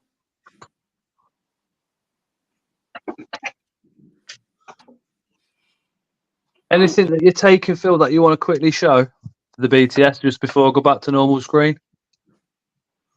Well, I will be taking emeralds as per usual. I've actually get Cool. various size pods, so got things like milk packs. How much are you selling the emeralds for? Emeralds are £25 for 5 nymphs. Ooh. They bring Mixed size nymphs. That's not bad. When they All first captive come out, I bred. think it was 5 to 35, and they were very small nymphs. Yep, that's how much I'm buying them for. I think I spent a good 150 so pounds on building my colony. Jeez. But that's what you need to do to get that really going. And then I've got loads. And I've got 2 colonies of them. Oh, cool. Oh, I was going to say. Sorting now. Oh, you actually made your money back on them, yeah? The same. Oh yeah, Same lot, yeah. or you bought 2 separate Good. ones. And that's why I was happy to drop the price down to 25 quid because I made my money on them. And the thing that seems to be about the price at the moment. So Jules I used to spent near enough the same with the midnights as well, and now they're starting to breed in nice numbers. Oh, nice. So Very nice. yeah, probably won't be too long. Maybe might be this year that I'll start doing the odd few of those. Are you, just before we go back to normal screen, are you going to be doing live straight from the zoo again this year? If I get a chance. Oh yeah, I missed them. They were cool. And me. They were really If I get a chance, I'll try. So for anybody that might be new to the channel or new to Phil, Incredible Inverts and Other Animals on YouTube, drop him a subscription. But then also over on TikTok, our Phil is a zookeeper. So sometimes he goes live after hours at the zoo, and they are literally some of my favourite lives to watch, full stop. Yeah, it's good fun doing those ones just to see what's going on. He has his cowboy hat on, and you get to see so much stuff that you wouldn't normally see from the zoo as well. It's pretty brilliant. Absolutely awesome. I Never do remember have some new getting that species weird this year, pigeon so as well. see some new stuff. Oh, even better. I still remember the weird pigeon video that you were doing as well at one point when you were getting stalked. Funny that. When Phil's doing his lives from the zoo, I normally get in trouble because I'm supposed to be normally doing something else, and I'm like, if one of the moderators could put Phil's channel link into the comments, that'd be absolutely awesome. Yeah. Also, if you could also drop Mark's in, if you could drop Dave and Nat's in, Jason's both channels and Jackie's, that'd also be brilliant. Give everybody on screen a subscription, please. That would...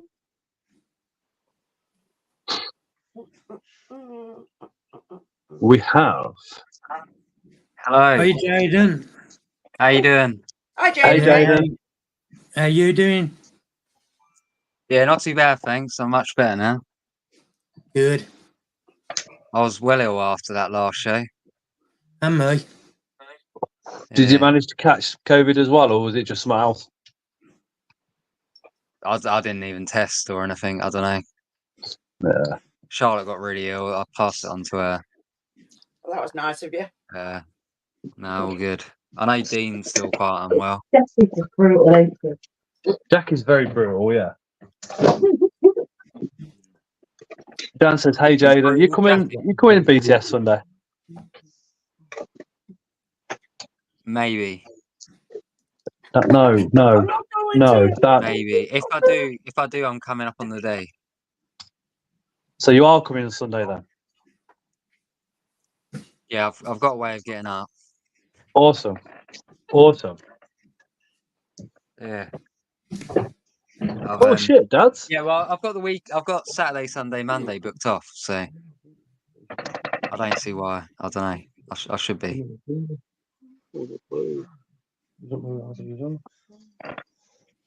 Oh shit! Dad's tarantulas was in a coma. Forgotten everything. Still remembering a few bits now. Fucking hell, dude. Was that from the fire that you had?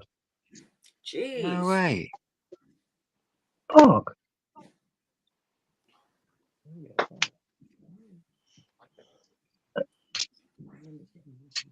Shit, I didn't realise it was that serious, Dad. I'm so sorry, dude. That's pretty bad. I did not realise it was all that serious, as serious as that. And I hope that memory comes back like as fast as it can. You know what I mean? Yeah. No, it's gonna go to bed. You please remember to put that on and then stick it next. Yeah. Because Leo's uniform's in it. Yeah. Yeah, I thought I was on call this weekend with work, and I managed to get cover and everything. And apparently they've changed the rota, so I'm not even on call. I was like, That's good. Dave, put your bloody link in the chat. "Ooh, You. yeah, so it's finished packing for now. I'm going to tackle roaches, pods, etc. on my day off on Thursday. Great stream. See you all this weekend, Jezza. See you. Yeah, see you on Sunday, Jezza. See you later, Jeremy. Jeremy's got a 2,000 subscriber giveaway coming out. Nice one.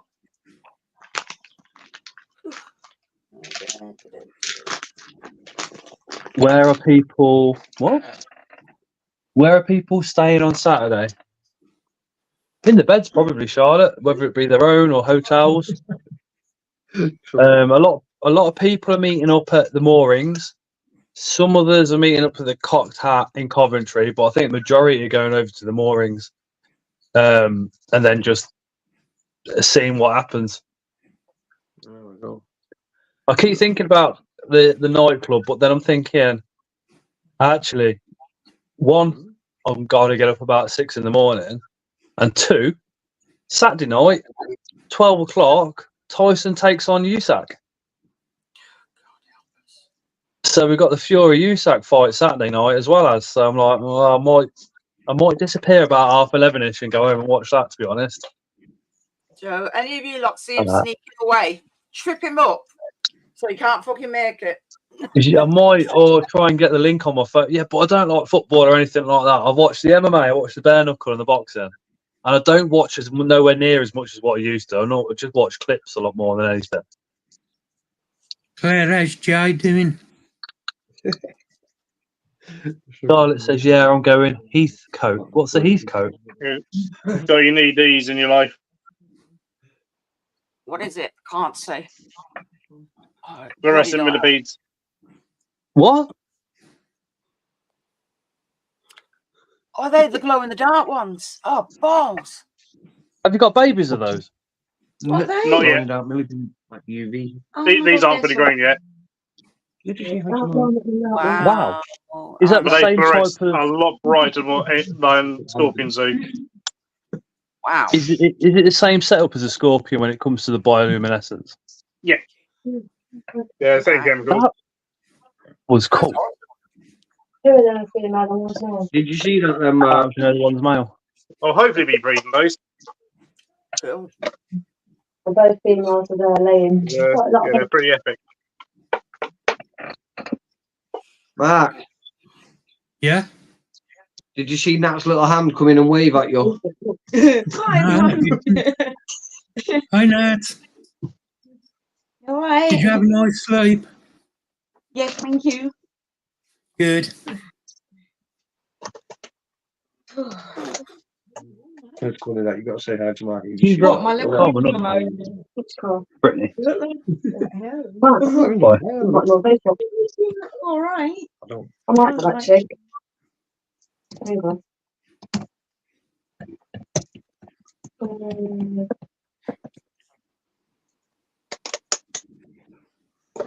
Yeah.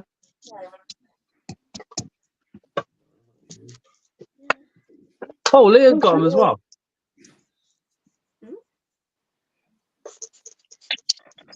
I don't like millipedes. They're an epic species. What's the common name of them?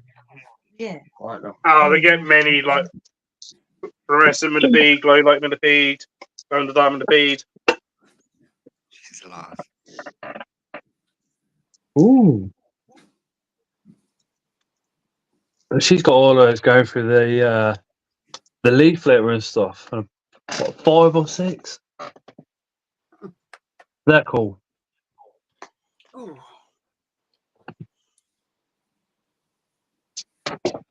Oh, going back. Oh, bad. Tired. No. Bored. Oh. You're right, Tara. Yeah, he is. Yeah, I'm fine, thanks. Hey, Hello, Jay. Tara. Hi, Mark. You okay? Yeah. Ish. She's been threatening parents today, so Oh, cool. it's like I said to her, it's not the parents' fault. There it is. She was like, yes, it is. They're 5 years of age. Yeah. Okay. Yeah. Can't Steve say I've never said, Miss had anything Sarah's like that beautiful before in vibe. my past with my kid. Well, Leo's restraining himself from violence of late. He's being so good. And this kid kept pushing him and pushing him and pushing him. And he got really upset and he said, I'm not going to school tomorrow. Oh, no. So he kicked off and everything this morning and all the rest of it. But this kid's been pushing him all the time. So Tara being Tara had a polite conversation with his mum, let's say. Then went into the school and said, look, this is going on. And then Leo had an awful morning of meltdowns. So Tara had to go back in the school. He had the meltdowns because he wanted a cheese string. And they were full on meltdowns. It weren't no like kicking off in the corner. It was full on screaming, crying and all the rest of it. Kicking his teacher. And booted the teacher. So Tara then went down to the school with some cheese strings, gave them to the teacher. The teacher come back out and she said he wouldn't accept them off her. So Tara walked in, gave him a cheese string. He opened it, ate it, and carried on like nothing had ever happened and nothing was ever been wrong. Wow. But welcome to the world of autism, eh? Yeah. So, but I mean, I said to him, I said, look, if he pushes you, you tell the teacher. If he pushes you again, you punch him in the face. And he went, I can't because I'll get in trouble with the teachers. And so trying to teach him that sometimes if the teachers aren't going to defend you, you need to defend yourself. And how to do it and when to do it appropriately is very difficult with Leo. Yeah, but at the same time, you know, he's got his vulnerabilities and I won't have anybody picking on him. And I've taught him how to throw a punch. So when it happens the first time, I'm teaching him to go and tell the teacher. I'm trying my hardest to tell him if it happens the second time, you still have to go and tell a teacher. And I'm trying my hardest to say, look, on the third time is when you have to defend yourself to make it stop. I mean, I can't have somebody pushing him every day and every day him coming home crying his eyes out and being scared to go to school. Where really it's like Tara said to this parent, look, you know, if Leo gets to a point where your child scares him enough that he thinks he has to be violent, he will seriously injure your child because he's done it before. To that child, yeah, he put that one in hospital, but yeah. But Parents probably won't give a shit, and he'll probably end up doing it. But I'm trying to also teach him restraint as well. So, like, trying to tell him that if you get picked on, one punch is enough. That's very difficult. Very difficult. It's Noah we're going to have to pull with. Yeah, Noah's going to be the one. My God. My God. Well, the nursery are prepared. I've signed the form for them to restrain him. Yeah. The nursery. Noah looks like butter wouldn't melt in his mouth. But the ADHD side of him is real bad. Yeah. He's gone round to me about Milan as well. He's just going to take a lot of parenting to try and curve his attitude and find some sort of outlet where he can just be himself and relax and express it in a different way. That's going to be difficult. especially for me, because I mean I'm 45. So I mean, when I was a kid, if somebody picked on you, you punched them, and that was it.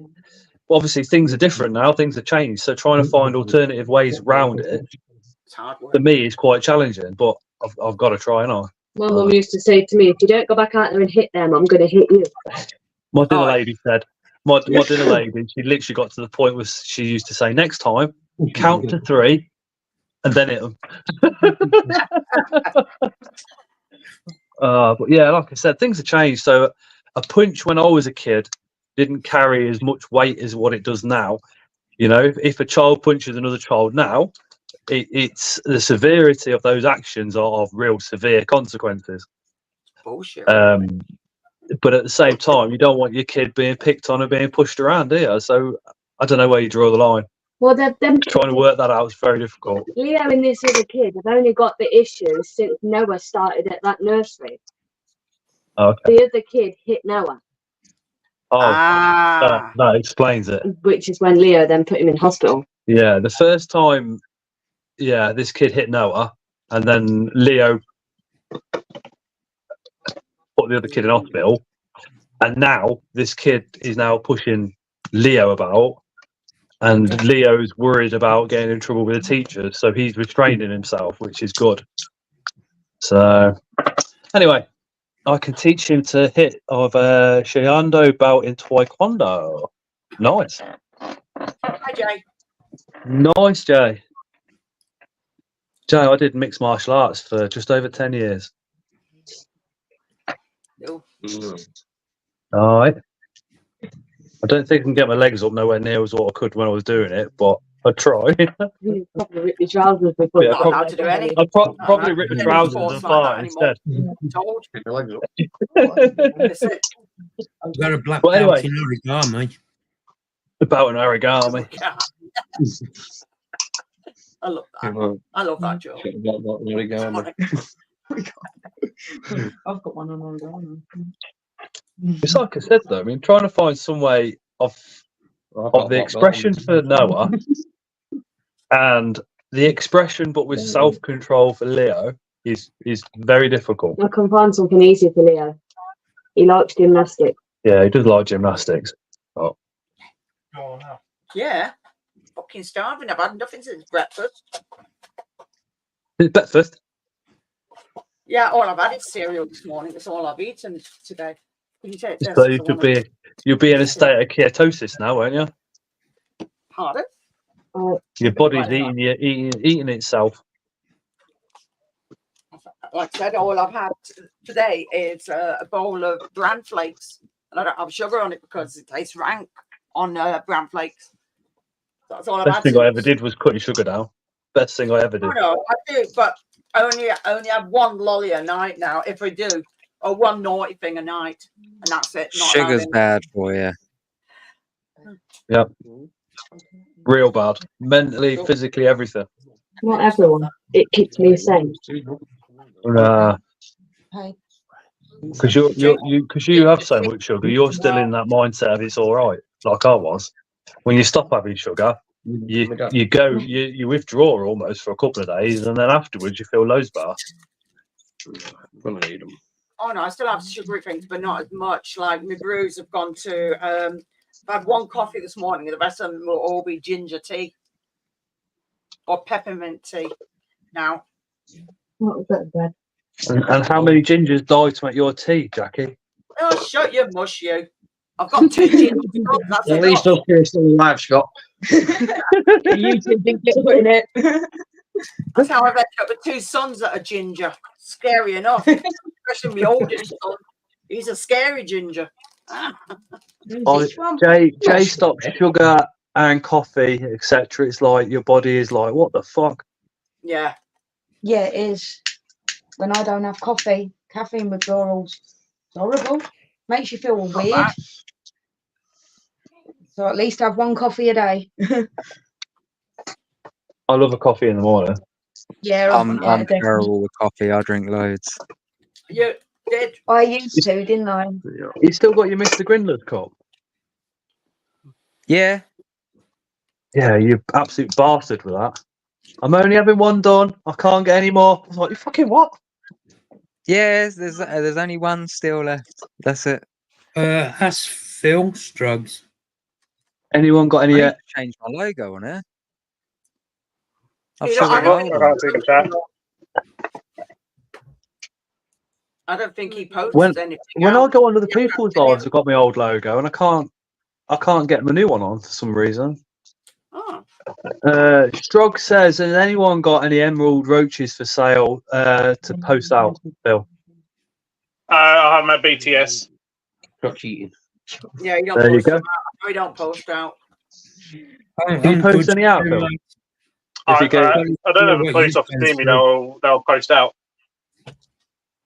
no, that's Like they fair look enough. at me funny fast for stamps. They don't know what they're doing. I wouldn't trust them. No, fair enough. Wait, Mr. Grinder's cups need, says Jay. Jay, it was yeah, it's a merch is something thermal I've never coffee really mug. It done. was awesome. Oh. I actually took that coffee mug to the show. Actually, I used it for coffee in the morning. Steve says, gutted we're missing BTS, one in a spa mystery box. Did it Come on on, Scott's show. Come on the live week today. Luke will be coming on doing mystery boxes for those that can't attend the show. So he'll be losing money on the mystery boxes at the show and then losing money on the Tuesday as well. Do you know how many he's taken to the show? I have no idea, but I know He's had loads. his list of spiders has literally quadrupled. There's stuff that's never been Crazy. offered. There's stuff that's never been offered in the UK hobby before, and there's other very, very, very rare stuff going on his website very soon. Cool. Fucking the geezer's mental, absolutely mental, and his dad, both literally just tarantula crazy people. If I get one this year, I've been the fourth mystery box. From the I mean, first the passion Luke's got is like insane. He doesn't do anything else other than spiders. His whole life is literally spiders. Sorry, Jackie, did you say that would be your fourth one from him? Yeah. If I want to get one next Tuesday, so I'll buy one, through Scott's. Yeah. No, if I go, I would like to get one. Oh yeah, definitely. Go on, and when he's selling them on that day, just go on and it'd be my fourth. I got one from BTS, but the other two, obviously, I didn't go to BTS then. So one was the year before that, and the year before that. So this year, it'd be my fourth one when I go for it. Steve Spider's £100 mystery box from Luke had 200 quid's worth of spiders in it. Jaden. Yeah. That mystery box you got off Dave, you had exactly the same in it as what I had in mine. Yeah, same as someone else that I know as well. Yeah. I think they're all the same for each price. I had a £60 one I did off Dave. Yeah, well, I know 3 people now that had the £90 mystery box and they all got the same stuff. Yeah. Still cool. There's some Martin creatures in I it. was quite chuffed with it actually. Like the Balfouri, like I said on the video, a lot of people probably think I don't want Balfouris, but the fact that I've got a Balfouri from Dave, that's one that I've got to try and breed one day in the future and hopefully have a little beasties communal going on. That'd be pretty I cool. got 2 females. They were little tiny little slings when I got them from Dave, and they've both been growing up, and they're both 2 mature females now. Oh, the Balfour I got off him is sorry, going Jackie, on Mary's raffle table at the BTS. Ooh. I'm going to keep the Balfouri, but the Apophysis, the Versailles, and the Rosea, if I ever get to 3K, I'll go towards the giveaway. I'm pretty chuffed with that Rosea actually, because I've got an adult female Rosea, I've got like a grown-on sling, and now I've got that like tiny sling. So it's nice to see the comparison between the three. Yeah. Cool. They would be well pretty. Make a good video, to be fair. A little comparison between the three sizes. But It would. hey, Philip, by the way. Jay says Balfour is a beautiful. Mine's very chilled. Mine are. I find. I mean, I don't know. What do you reckon, Jade? And I find mine sometimes more chilled than some of the New World. Yeah, I find Balfour's obviously they're more chill in a communal setting. I think I've had some crazy solos, but then again, I've had really docile solo females. But in a communal, I think they're saints. To be fair, when they get older and that blue disappears, it starts turning black. That's when the females become utter fucking arseholes. What? I used to have this female that used to, when the spider room used to be in this room, I used to walk past Charlotte, do you remember? I used to walk past the enclosure, and the female would, I don't know how it knew I was walking past, but it was like coming up and like slapping the glass. And like every time I walked past it, I was like, what are you doing? It probably thinks you got moss for a hair. Like, what the fuck? It's like, give me my moss back, you It was a really bastard. narrow walkway, so like I'm walking like pretty much right next to it, but yeah, it was pretty crazy. Jeez. Might So might be killed John's because adult it's females, I think he says that they're near on 20 years old. So a lot of the blue's gone and they're a lot more black. And I had the male off him, and he showed me him. Same setup that I've got my two females in, and just two completely different spiders to what I'm used to with Balfs. They were literally nasty little bastards. It's mad. Here, That- Jay, he you said talking if I about put- the giggers. Sorry. Go on, sorry. No, that's right. You go, dude. He said, like, if he put the male in, he'd be gone in a second, be smashed.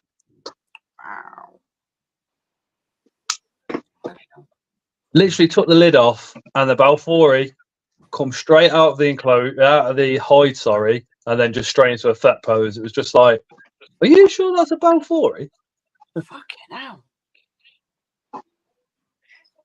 Hey, some female Balfouris can be right aggy, like little things. Well, I had a Balfouri on my back yesterday. Yesterday? Yeah. He done a runner out of his enclosure, straight up my arm and onto my back. So Sandra caught him up. And then, did you see that with me Thrix Palma Lagunas? Come walking out, I took the lid off, he come walking out while I was in the water. Walked straight up my arm. I had a Balfouri sling disappear in my beard. Do you ever find it? Oh my god. Yeah. To be seen again. It took me flipping ages to get it out. But yeah, little baby Balfouri sling just flew up me and then got in my beard. I was like, are you fucking serious right now? Still remember Christmas Day a couple years ago when I squashed a Balfouri in my door. Oh, yeah. It happens though. It happens. Well, I didn't realise I had a couple Balfouris loose in the room, and I closed the door, and that was it. It was squashed on the top of it. It must have tried getting out as I was closing the door. I have the same with my commune because it's got the big lift up lid. Of course, it's a 4-foot tank. But what some of them do is because I've got that tree in there. A lot of them now seem to stay on the tree. They're really happy up on the tree, and they've actually started webbing up on the tree. But they get in the lip of where the lid is. And what happens is when you lift the lid up, they go down into the gap that's now appeared from lifting the lid up. So I can't shut the lid until I've got them out there. Otherwise, it's really, I could squash one easily in there. So it's always something I have to be really careful when I'm doing that, because obviously I've got 60 in there. They're all really chilled now. They're not bothered when I lift the lid up now at all. They just stay out. You get the odd ones that'll run back into the web, but most of them they're not fussed at all. It's almost like they seem to think, oh, if he's opening the lid, he's going to feed us. Yeah. What size are they? Sorry. Well, don't forget, I've got 60, but they're from 4 different suppliers. So I'd say the biggest ones now are about 4 inches, and the That's smallest cool. So ones are, what did you get all different sizes, like yeah, from yeah, different sellers and that? Yeah. yeah, yeah, No, that's yeah. good. That's really good. And don't forget, I put them in 4 different communes before I put them all together. And the last commune I counted in was 58, and I counted 58 out. So they hadn't predated each other at all. And and going from the number of malts I keep fishing out there, there's still an except. I'm pretty sure there's certainly. I mean, I've counted well over 40 out at one time.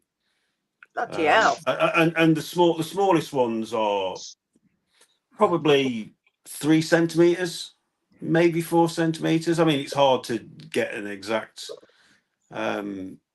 size, but when they went in that tank, some of them were probably small enough to just about squeeze through the air holes. I do much prefer doing communals with different size like balfouries. I don't know why.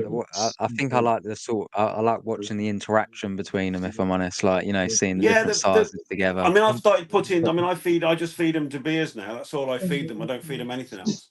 And I mean, I've noticed that the bigger balfs will quite happily share a large Dubia roach. Like quite, they won't bother with 2 or 3 smaller ones come and join in. And sometimes you get proper like rugby huddles. You'll get like 8 or 9 all clamped onto one.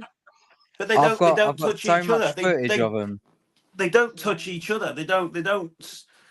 Yeah. They just don't mind. Well, and I found out what the biggest ones do is they'll actually get the roach and they'll go up onto the tree and they'll feed on the tree, or they'll go up the sides of the tank, just so they don't have to share their food. If you record them while they're doing it and then rewatch the footage back and like do it in fast motion, you'll notice that when they're in like these sort of huddles, like they move their like feet around and stuff like that, like where they're touching the other. It's really fascinating to watch. Like they're touching the other balfouries. I don't know if you saw. No, I've got hours worth of footage of them, like all I like don't in know if little you saw rugby huddles. That video I did with that one where it had actually I videoed that one balf that had made a mat on the sand, malted, and then carried its malt off, and then came back to the mat to carry on hardening up. Yeah, it's crazy. Actually filmed it carrying its malt off, and then it came back. Yeah. That's cool. Hey, exotic enclosures. Hey, Tim. I got that. I got that on video. That's on my transfer channel. How's you? I'll have to check that out. But when they do the little rugby huddles as well, like, have you noticed that they pick like a bit of the food off and then walk away? Yeah, I mean, I've seen sort of stuff like that. Well, I presume stuff like that happening. Yeah, but they don't mind now. Don't seem to. It's not that often I see the rugby huddles now. They all seem to be quite solo feeding now. It's because even the smallest ones now are big enough to sort of feed themselves. I had give me a couple of months, frogs. I had probably grown on juveniles, like near enough subadults. They were still doing the huddles, which was pretty cool to see. But yeah, I don't ever see any adults doing it, which is a shame. But because I've got that big tree, I've got that big tree in there, and of course because it's dried wood, it's got the splits in it, and then the Dubias go in the splits, and there's at least 2 or 3 of the balfs have worked that out, and I've actually watched them hunting on the tree because they know the Dubias are in there. Doing good, Timo. You're well. I don't know if you've ever seen any of my old videos on Facebook, but I've actually got footage of like Dubia roaches scaring the balf. Like basically, there's this one communal where if I've chucked Dubias in there, they will not eat the Dubias. They basically live in peace with the Dubias. The Dubias can scare the balfouries away. Like literally, it will raise up like its backside, like move its backside around like the Dubia roach would, and the balfourie would just run away. And I've got literally like so much footage of them just like walking past balfouries, like the Dubias are all on the trees and that. They just will not eat the Dubias. It's really strange. But yeah, that's amazing. It's weird because they used to eat dubias when they were little. That's the thing.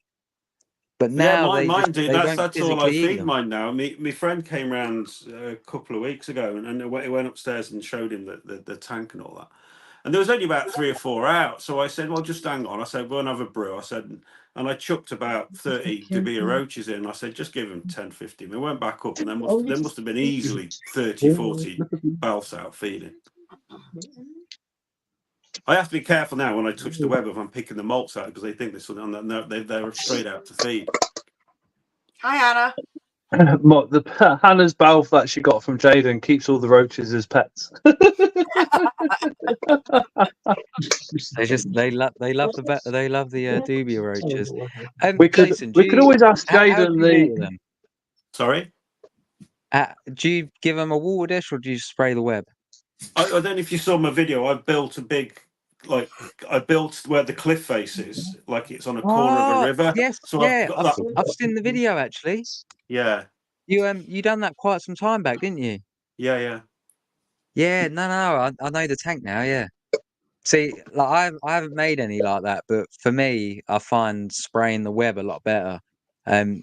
Just purely for the fact that it draws them all out to Because of the so way they can it's have a set, drink. because of the way it's set up, the humidity rises up from that corner Yeah. and actually drags across naturally, like it would on the corner of a river and all that. And funny enough, I was on a course back in February, and I was on the course was a guy from Somalia, and he's actually been to Socotra Island. He's actually been there. He says, I'd love to live there. And he was telling me, he says, there's a lot. He said there is a lot of inland water on Socotra, a lot. That's crazy. No, your setup's insane, dude. It's really impressive. So cheers. That's mad. I mean, they've started burrowing now as well. There's because you can see coming all through the web. There's all excavated sand and it's all there's piles of it everywhere now. And they've stopped webbing. The webbing isn't any more extensive now. So obviously they've got to the size now. And even where I've got the cliff face, where I've got all the layers of slate in. There's even I can see where some have gone in there and have excavated in between the stone there as well. It's crazy. Poppy, I've got a video of her stroking one. We can always ask Jaden the question that he hates to answer. How many Balfouries have you got, Jaden? I'm not saying. See, one because I don't know the true figure, and yeah, I'm not saying I don't know. But I will say I don't have as many as I used to have. I've not done a single bit of breeding with them for a very, very long time now, and I've said it in a couple of my videos now that I've proper slacked on Balfouries. But yeah, I don't know. I'll get back into them one day. I'm that's happy understandable with the because you've kind of studied and researched and bred them, done everything that you can with Balf, don't you? Well, it's annoying because I've actually got a selection of breeding females in like the exact same tanks, all set up the same, and I've got the males. I just haven't done it. I feel like I've really struggled this year getting a lot done, if I'm honest. So I think a lot of it's due to time. I haven't really got the time to do all these pairs. I just feel like I haven't got as much time as I used to have. Like I'm doing an apprenticeship at work as well now, which I signed up to, which I low-key kind of regret because that sucks up a lot of time. But the end result's going to be amazing, surely. Sorry? The end result of an apprenticeship's going to be better than not doing it, surely. Yeah, I get qualifications out of it. That's obviously the reason why I'm doing it. I didn't have to do it. I signed up to it myself, but I've got a lot less time than I did previously compared to other years. I try and spend more time with the family recently as well. How long is the apprenticeship for? Life just gets in the way, and I think a lot of the projects that you think about, especially when you got young kids, has to wait 10 years. You know what I mean? Yeah. Yeah, exactly, man. Like that time's precious. So yeah, I've just slacked on on the hobby a bit. If I'm honest, like I still tend to all my tarantulas. I still produce a video once a week. I just don't go above and beyond anymore, if I'm honest. But I'm sure Says more time will Jaden, get you're going to freed be up getting any down the more line. giant centipedes? No, never. What's wrong I with never had one centipede? in the first place. That was Craig's. Is that the one that bit Craig? Bit crazy. Yeah. I will never ever get a centipede again in my life. Yeah, Charlotte just said they're not allowed. So she's the boss. Hey, Charlotte. She said hi. I don't know if you can hear her. Yeah. Night, Amy. Night, Amy. Take care. Right, Amy. Jay said No. that I'm video gonna was disappear. horrifying. Was. Okay, Phil. No worries. Thank you for popping in. Appreciate it, dude. No worries. See you. Well, some of you Saturday, and if not, see you Sunday. Definitely, Right, definitely. Phil. Hopefully, see you Saturday as well, and look forward to seeing what you got for sale at BTS. Yeah, I've got not even a third of it packed, but it's going to be every night this week packing things. So I've got 5 body boxes to fill. Oh wow! How many tables you got at BTS then?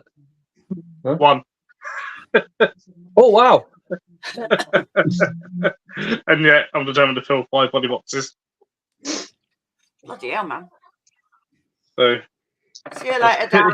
No, I'll Dad. catch you all later. See you in a bit, Phil. Take care, dude. Try. See ya. Night, Dad. See you, Phil. Love you, Dad. I love you, Dad. Hey, I take don't care know of mine yourself, to say Stu. that. Take things easy. All right.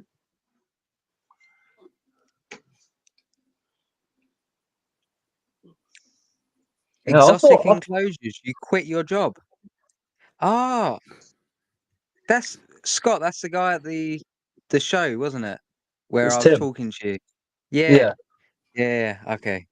lorry Sorry. driver. Sometimes it's hard to put faces to YouTube names and YouTube names to faces. It's Ah, that's I remember you saying. he's good It's lad, is Tim. it's not so much that I don't have time for the hobby anymore. Like it's more, I've still got time for it. It's just I give myself, more time for other stuff, and that I still do the basics of the hobby. But no, I'd love to be able to quit my job and just do it full time. He's just moved to another position. 4 days on, 4 days off. Wow. That's really good. Well, Richard, Northern Exotics, he's just quit his job to go full time content creator. Doing That's not that's the guy that does the camper van stuff as well, isn't it? the camp. Yeah, that's what he does now. He don't do any animal content anymore. It's just all camper van. Yeah, he does all camper van. Yeah, yeah. So I've seen a couple of his videos. literally moving into the full time van life. Didn't he not long start a job to HGV? He wanted something. Well, he said in one of his TikToks that basically he wanted something to fall back on in case it all went tits up. So he learned how to drive the lorry from a bus. Went out, got all the hours that he needs to have his license forever and a day, and now he can go off and obviously build himself up some money as a cushion, like, so he can do the van life. Fair play to him. Yeah, he Thing kind of is, fell he got into really it. good with his channel, didn't he? Like, not the camper van one. His exotics one. He smashed that. He's still got more subscribers on his exotic one than what he has on his camper van. It's just obviously what he does on TikTok and YouTube collectively for that really sorts it out. But he kind of fell into it. It's because his son's mum moved to a different part of the country, and he knew how much hotels and that were, so bought himself a very small van just to sleep in the back of, and then it all started from there. The thing is, though, if you're going to do it as the people get a little bit misguided with YouTube because you really subscribing numbers are completely irrelevant. If you're going to do it as a job, your subscriber numbers really don't play a part in it. It's your views. You get paid for your views. Yeah. So it's like I know 3 or 4 guys. I know them well. I've got well over 100,000 subscribers, but their videos don't get any more views than mine. A guy I used to follow 10 years ago, doing vapes when the vapes first come out, he's got something like 4 or 5 million subscribers. Yet his videos over the last year, he's lucky to hit 1,000 views. Yeah, I mean that's the risk, and also the thing is when you start hit on something, you're going to get a lot of competition doing the same thing, and Yeah. you know, I mean, there's only one person I know that does YouTube as a job, and in all fairness, he hasn't got what would you consider a massive number of subscribers, but he's got about 40,000 subscribers. But his videos, and he does 3 a week, they always hit 25k plus. So he's getting 75,000 views a week on average. So that's getting him about $5,000 a month. Well, realistically, I think we're doing spiders. You know, unless you're an exception like Richard or Dave, I don't think any of us are gonna be in a position where we're actually making money. I mean, it's up to the individual. I mean, I do it for a bit of fun, and the money it brings in is just a bonus. You know, I get a little bit every month, and it's enough, and that I just chuck it away, and I save it up, and I buy something at the end of the year with it. But I'd never. I mean, I've got a good job, but I'd never, me personally, would I ever gamble my job security for YouTube, because I remember watching one guy who did it, and I used to watch him because I used to play Horizon on the PlayStation, and he was getting hundreds of thousands of Wow, views. Dan. And he did it and he quit his job to do it. Hundreds of thousands of views every video did. Literally overnight, he went from hundreds of thousands of views. He wasn't making 1k in views. Wow. People just stopped watching him, and that's the thing. That's the risk you've got. You can be mega popular one day, and then the next day everybody can just stop watching you, and then that's the money gone. For me, it's part of my hobby, and my favourite part of YouTube is about being able to go back and look back 4 years ago to what we were doing then. Yeah, it's a good video diary, isn't it? And It's a good way of having a video Yes, brother. diary, and You can tell that you are not in it for the money because of how many years you've been doing this. That's how you can tell that you're not in it for the money. You're in it for the community, you know, the people. You do it as a hobby. You know, I'm sure the money helps. It will help anyone, but I can tell that you're not in it for the money. 100%. You've been doing it for too many years.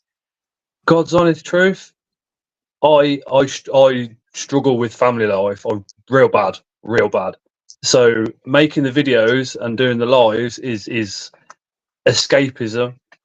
I love putting the people together. It's one of my favourite literal things to do. Is literally go hit subscribe on Jaden's channel, hit subscribe on Mark's channel.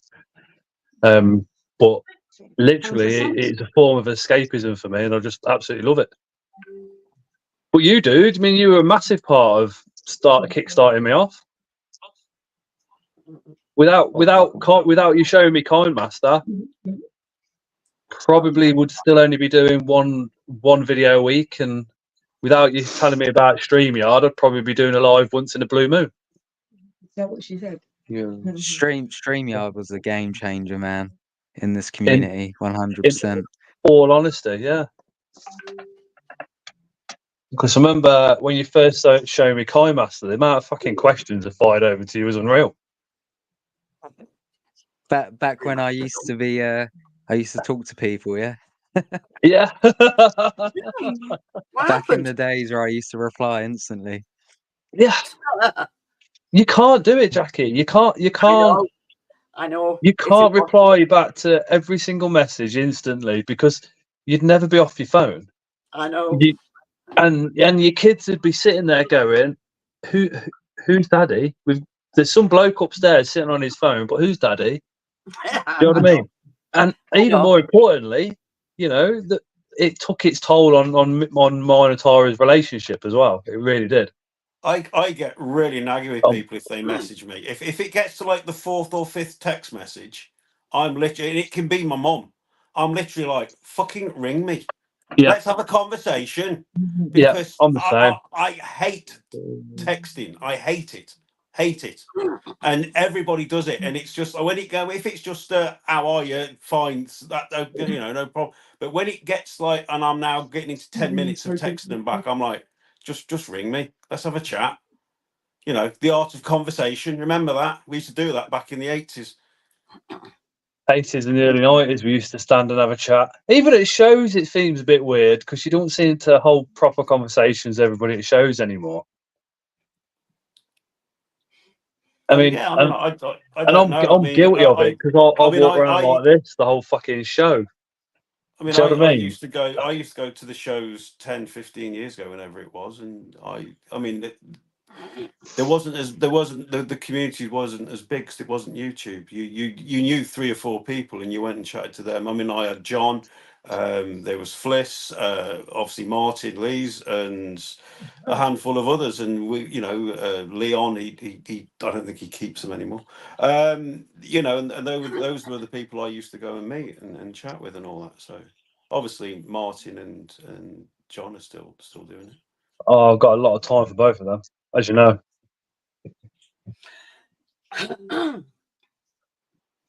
But we'd be chatting for ages, you know. We used to ring each other up, and that's what we did.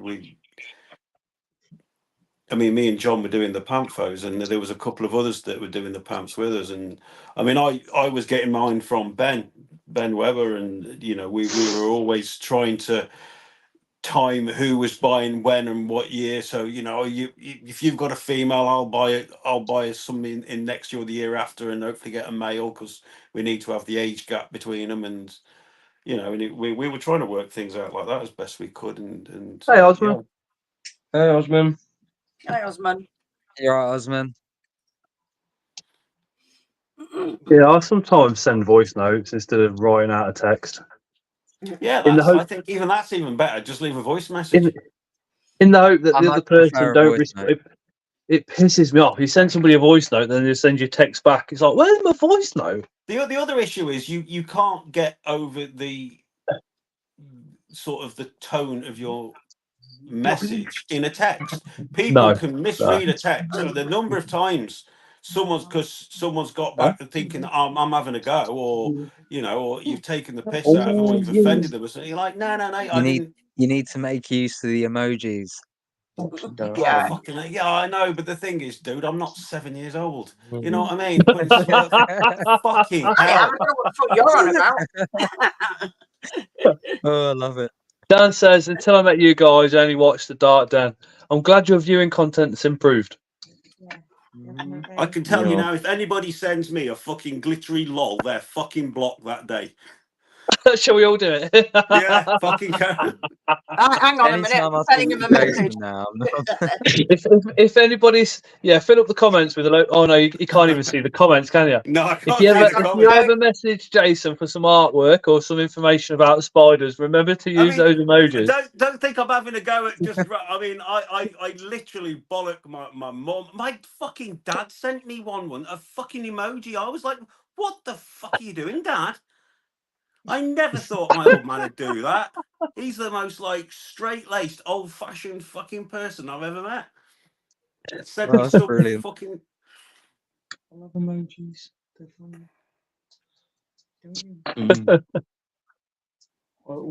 So I don't bother texting my mum anymore because you have to I'm going wait off 3 on a rant hours now, for her to look. reply. Even when I ring my mum, she doesn't answer until the very last second. I always think, fucking hell, what's going on? I hope she's all right. Do you know what I mean? And then finally she answers and she'll be like, hi. They'll be like, what were you doing? She'll be like, oh, I was just watching TV. So, well, why didn't you answer the phone straight away?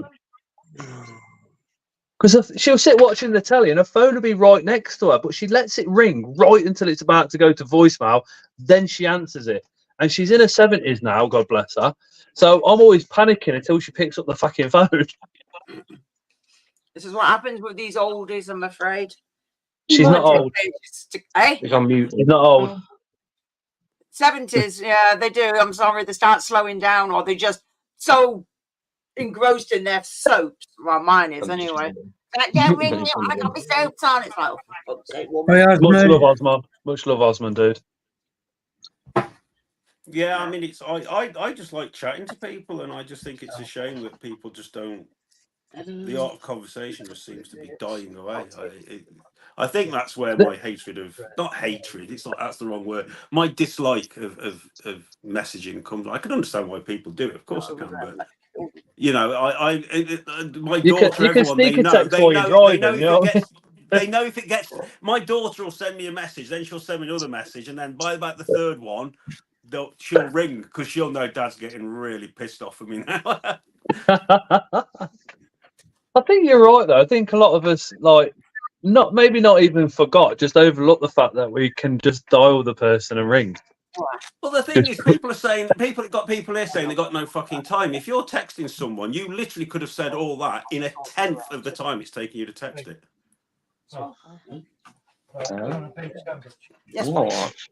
Yeah. And now with WhatsApp and Facebook and all that, the calls are free. You're not going to pay for the calls anymore. Oh, okay, no, but it's not it. Okay. A lot of the stuff at work is done via text, and I'm like, for fuck's sake, just ring. I must admit, I am. How are you getting on that job? It's like, well, if you ring me, I could tell you in 2 seconds. Now I've got to stop for 10 minutes to write a fucking long text to tell you exactly what's going on.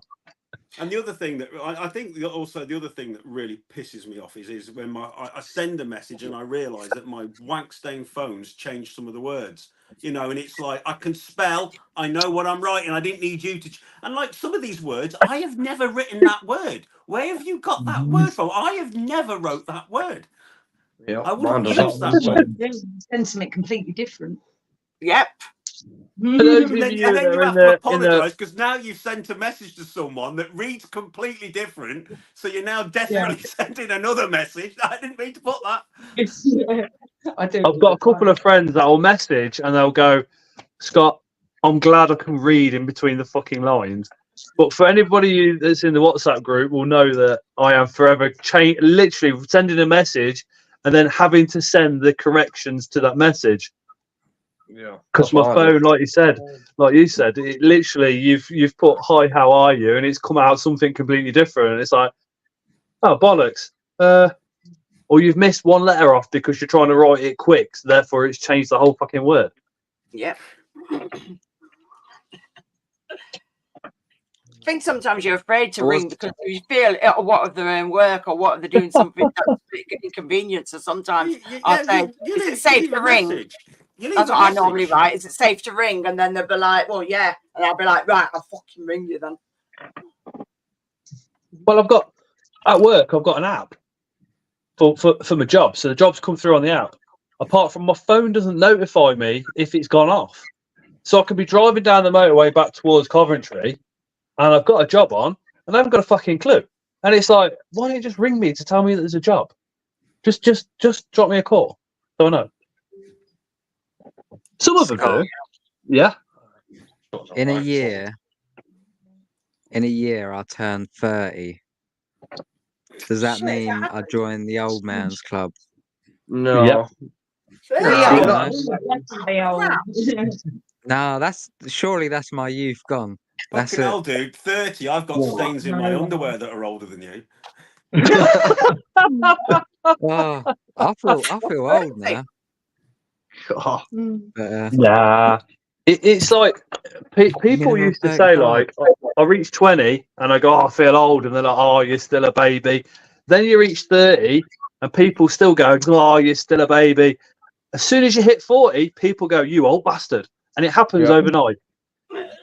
You suddenly go from being you're still a baby at 39 to being you old bastard as soon as you hit 40.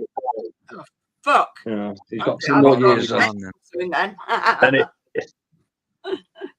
Scott was around when the first cell phone was a brick.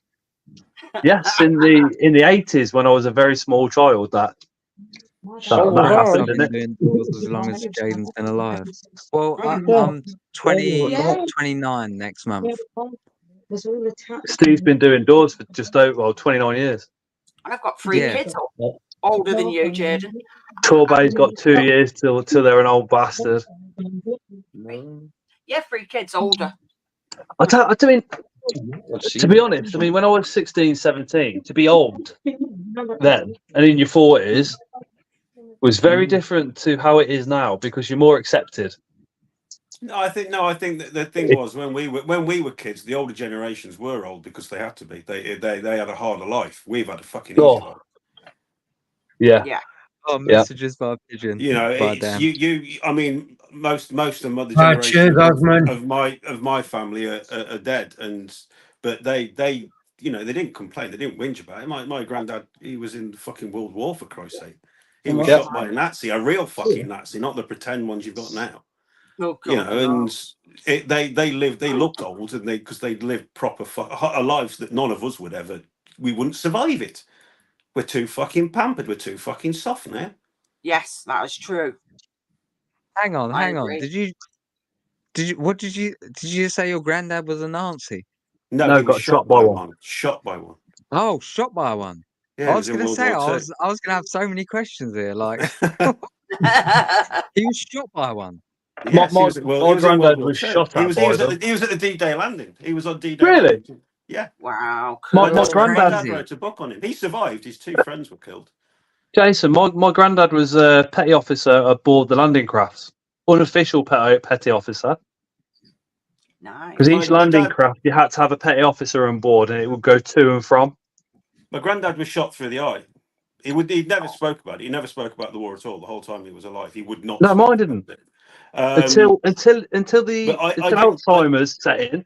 That is the only that once the Alzheimer's had set in, it's like he kept going back to the war every now and again and telling you stories. Well, I didn't know the full story until my dad wrote the book about it. And we still don't know the full stories. Yeah, I mean the short version is he survived D-Day. Well, he survived the war, but he was shot through the eye, and he spent his whole life with a bullet wedged inside his head. He had a glass eye. He went to work down the pits, but they literally the two lads that were with him, his friends, were both 18. My granddad was 19. They were both killed. But they were about 26 miles inland, so my granddad had to crawl and hide because he was in enemy territory, back to where there were English troops. And in fact, he got back into a village or a town. The French found him, and the French got him back to, I think it was an American camp. But when he got back to the English camp, they literally just stuck him on a boat and sent him home. No first aid, no medal, no fuck all, nothing. And when he got back to England, he had to hitchhike all the way back to Leicestershire, to Ashby, where he lived. Fucking hell. No, nothing. No one. My grandma took him to the hospital. When he was back home. That was the reality of World War II. So people here whinging and bitching they've had to sit in the doctor's surgery for 2 fucking hours. My granddad took 2.5 days to get back home with a bullet in his head. Shit. I grew up in a retirement home. I spent most of my childhood in a retirement home. Good job you're going to be old next year then, innit? Yeah, I lived on one, and when I was a kid, I used to hear a lot of stories from, because obviously me being young and that, I used to get given like a lot of sweets by like a lot of the older people, because obviously they know who I was. But I used to hear a lot of stories from them about like World War II and like with their parents and that. It was quite fascinating, and I've done a school project on it actually. But no, it is interesting hearing a lot of stories. And he was a boxer as well, my granddad. Before he had to go and fight in the war. He was, because I can remember my dad saying he used to put my dad on his back and swim against the tide to build his arms and that up. And he'd made all this like equipment for the gym and everything else. But yeah, I can remember once as a kid asking my granddad about the war. He just got up and walked out the room. He wouldn't speak about it. Surprised. A lot of people scarred from all that time. No, my granddad. Now I've often thought nowadays, something happened to someone now, a hundredth less than that, it'd be on their Facebook page that fucking day. And there's my granddad. My granddad spent his whole life and never spoke about it. See, my nan was always very well spoken. Lived in a 3-bedroom, semi-detached, in a really nice area in the inn. And for all intents and purposes, you think she was almost middle class. But in reality, she was born on a barge because her parents were barge people. and that's all the information about it that we ever received. Because I then went to a local. This is after she passed away, because I think she would have found it disrespectful if I'd have done that, then gone to her and told her all about it. You know, I went to this heritage centre, and I was chatting to them about it, and they said that the Barge people were the lowest of the low, or treated as the lowest of the low, and they wouldn't admit to being Barge people at all. They wouldn't tell anybody, just purely because of the reputation that it carried. And they said, like, her parents would have had such a hard life. You'd have the pony pulling the barge, but then you'd have to have somebody walking with the pony all the time to make sure it's on the right track and all the rest of it. And then all the loading and the unloading of the barge, like the coal and that, would have been done by hand. But he said the biggest thing they faced was the fact that, you know, people treated them like utter shit. And my granddad, one of the, if not the nicest man I've ever met in my whole life, the most respected person that I've ever met. Anyway, I love that man to pieces. Never swore. Always, you know, one of the things he used to say was, if you've got 2 pennies in your pocket, you can never say that you've got no money. That type of a man. If something was broke, he'd try and fix it. I always remember him telling me the story of him dating my nan, and it shocked the crap out of me, because he said that he went to pick her up one day, and her mum came out the house, because they went from barges to a house when my nan was born, basically. And my nan's mum came out the house, put a knife to my granddad, and said that if you ever upset my daughter, I'll run you through. So this my nan's mum literally threatened my granddad with a knife.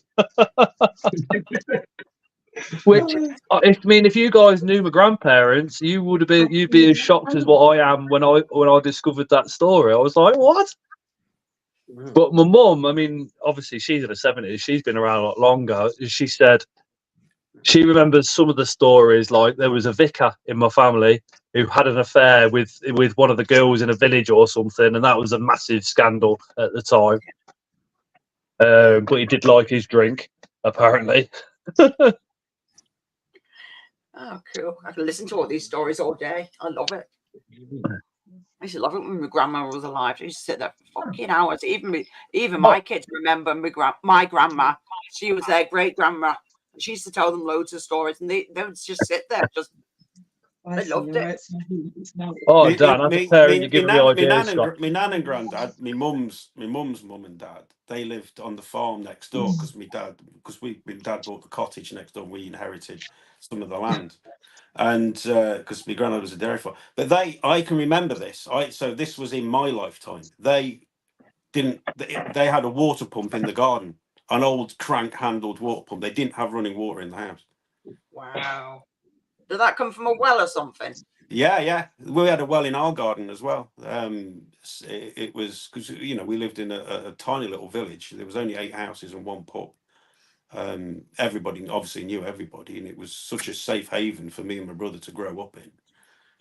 You know, it was literally, you watch all this bullshit now about this Gen X thing and all that, but it was, we you know, Saturday morning we were kicked out of the house at 8 o'clock in the morning. We don't want to fucking see it till tonight. Didn't matter if it was pissing down with rain. Didn't, you know, it didn't matter what the weather were doing. Oh yeah, I used to love being out all the time. I used to go home on a Saturday, having been out to play, and if my mum hadn't got back from work, my stepdad wouldn't answer the door. He'd look out the window and literally look through me as if I weren't there. Night, Steve Spiders. Night, Steve. Night, Take care, Steve. dude. Nice, Steve. Take care, mate.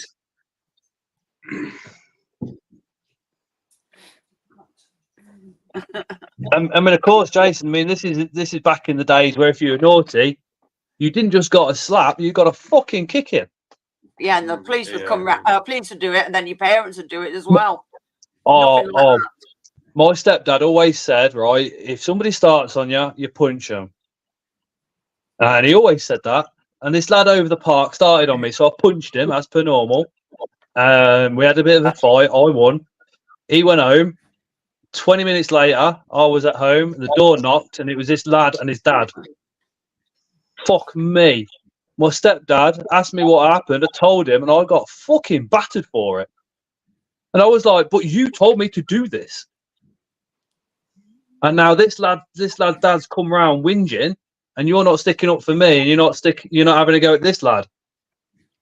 But you've told me to do the same thing. What? But yeah, there was blood and all sorts that night. I tell you, Shit. belt, slippers, everything went flying around the house.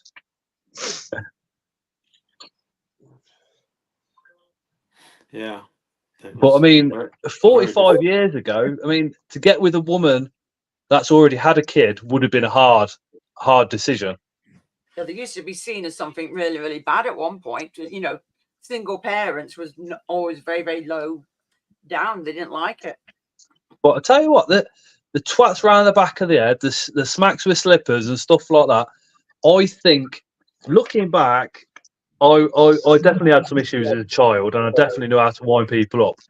And I think if my stepdad hadn't been very hard with me, I think I would be serving 25 years in prison at the moment, if not full lifetime, because it's a difficult one because I was me in line with certain things. I was brought up. Me and my brother were brought up very, very strict, and I'm a parent. I've got a daughter. As it turned out, I never once have had to raise my voice to my daughter. Never once have I had to do it.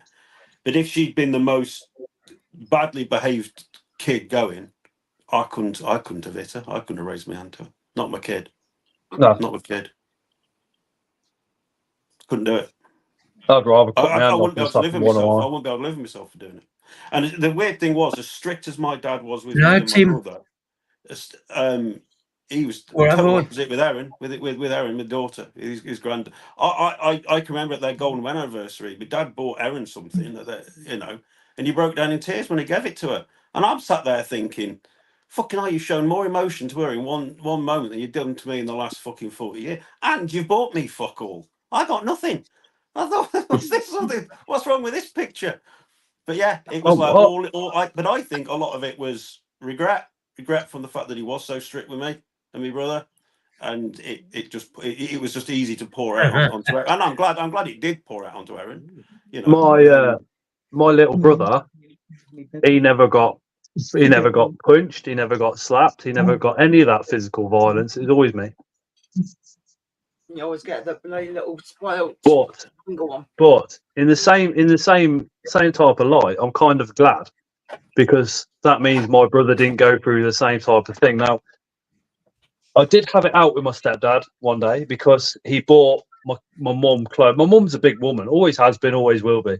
Bought her clothes too small, and it really upset her, and she was crying. And I was probably 26 at the time. I was hard as fuck. Did not give a shit if somebody upset my mum when I was 26, and even to this day, if somebody upsets my mum, I just switch straight to anger. So I did, and I went flying around the house, and I went to bang my dad out like proper. And my mum got in the way, calmed it down, and my mum getting in the way is the only reason I did not lay hands on him. And my little brother was there, and I think he kind of thought, well, if he gets a kick in, he deserves it. And we had it out. We literally had it all out. And it turned out my dad was being bullied at work, and he wasn't this big hard man that he tried to make out to me and my little brother. But it turned out in the end, I said to him, but you used to hit me. You broke my nose, this, that, and t'other. But you never laid a hand, never laid a hand on my little brother. And you could feel this argument really heating up. And so could my mum. And it was getting to a point where it was going to explode. And my brother turned around. He went, yeah, he never laid a hand on me. He said, but I had to watch everything. And fuck me, the whole atmosphere just went completely silent. And it brought everything right down to where it should be as a family. You know what I mean? It was like, oh, fuck. So even though he never got hit, he felt it every time I did. Oh, yeah. And every time he heard my mum arguing to my dad at night time about me and all the rest of it, he felt everything. Quite, yeah, that was an emotional day, emotional evening. I can remember. Well, neither, The only thing neither. I can remember saying to my mum once. I said, "Do you remember that time?" I said, "You whacked me around the back." I said, "I could still feel that," and she was like, "Well, you were laughing your head off at your brother." I said, "This is a true story," and I said, he was only about 3. He literally just trapped his dick in the bedroom drawers. And I said, who wouldn't fucking laugh at that? I said, you couldn't not fucking laugh at it. Oh dear. Yeah, sorry, I'm laughing at you just saying it. You know, do you remember those shitty pajamas you had that had the great big, they had one button and that great big fucking gap? Yeah, so your cock would fall out anyway. Drawers that used to stick. So of course he was using the tops of his legs to push the drawers shut. Of course he. I know, Tim. Take care, mate. No, Tim. Oh no! No, mate. And I can still picture it to this day. And I mean, mum literally, she couldn't run because he was screaming his head off, and she just couldn't. And as she ran past me, she just cracked me on the back of the head for laughing. With wedding ring and everything, you know. That it was just. Oh, ouch! I can remember it to this day. She must have just caught me absolutely perfect. And that's the only time I've ever really discussed it. I said, what did you hit me for? I said anyone would have laughed in that situation. My mum, being my God, I love that woman. I remember having this argument with her once, and I've only ever been hit off my mum once, and fuck me, she kicked the shit out of me in seconds, and I've never argued with my mum since.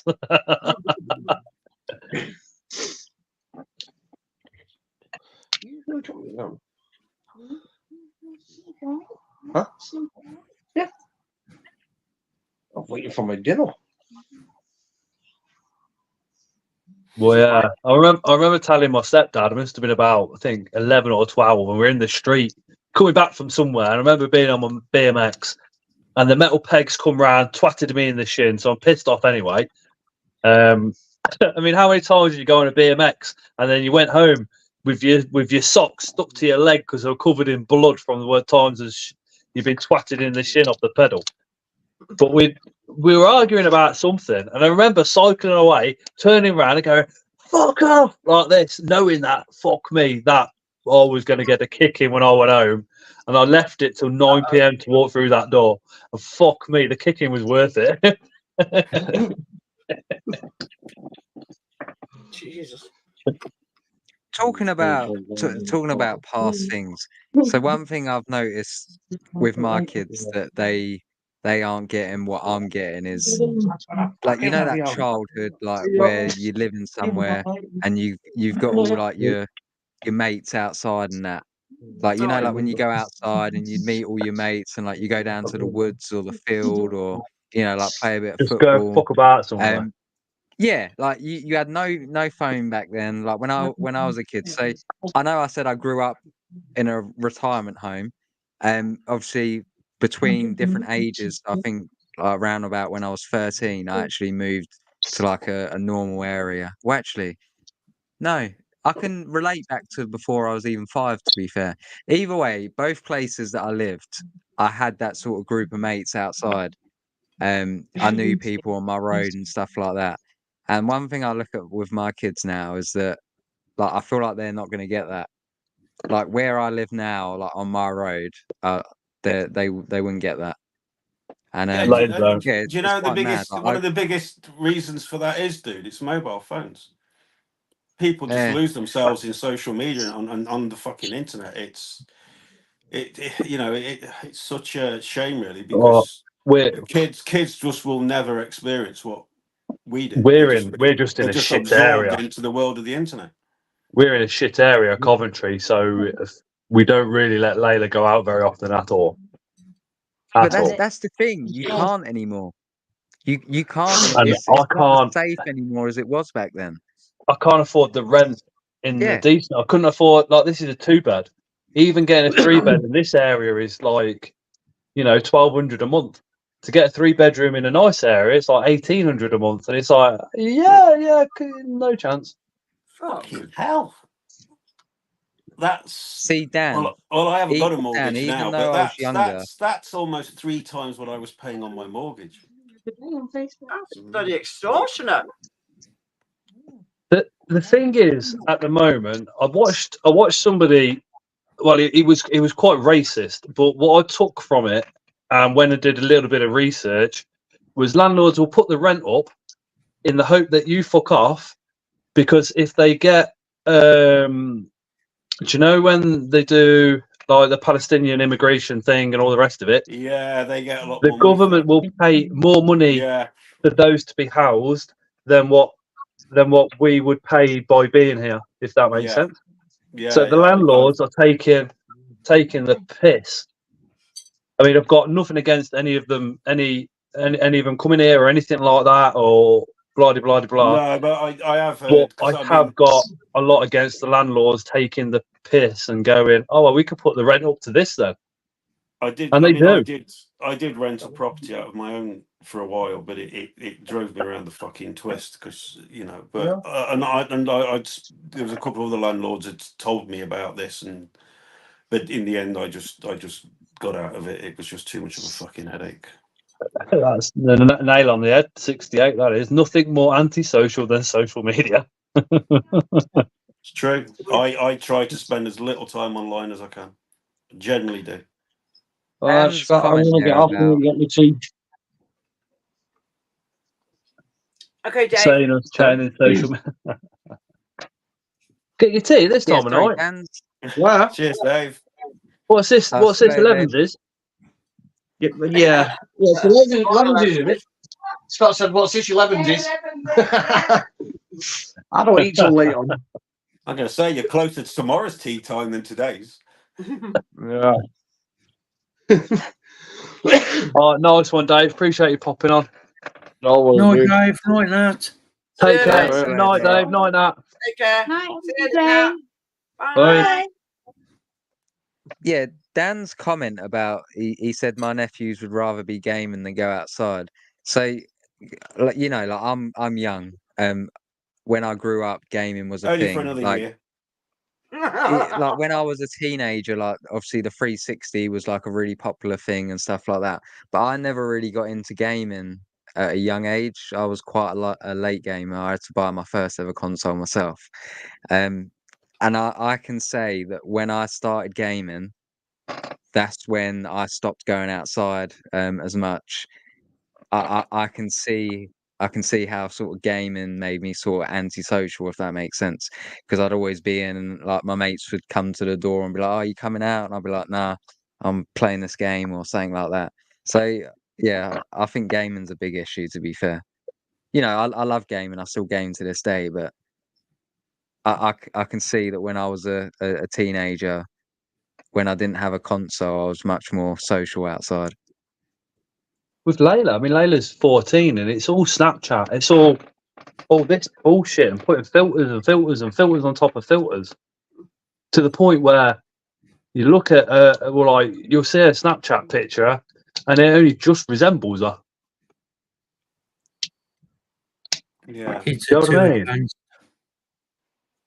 Sorry. See, when I Mark? was growing up, Oh. it was MSN. I MSN think was the kids are thing. too advanced nowadays. They Yeah, don't have a Bebo, chance to be MSN. kids. I used to go in the old Facebook chat room.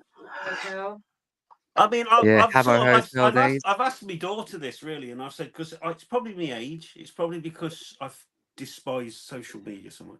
I said, but why do you feel the need to take 40 pictures of your fucking face and then you've not got the balls to post the pictures that you've taken? You've got to slap a load of filters on it. I mean, I don't get that. You might as well.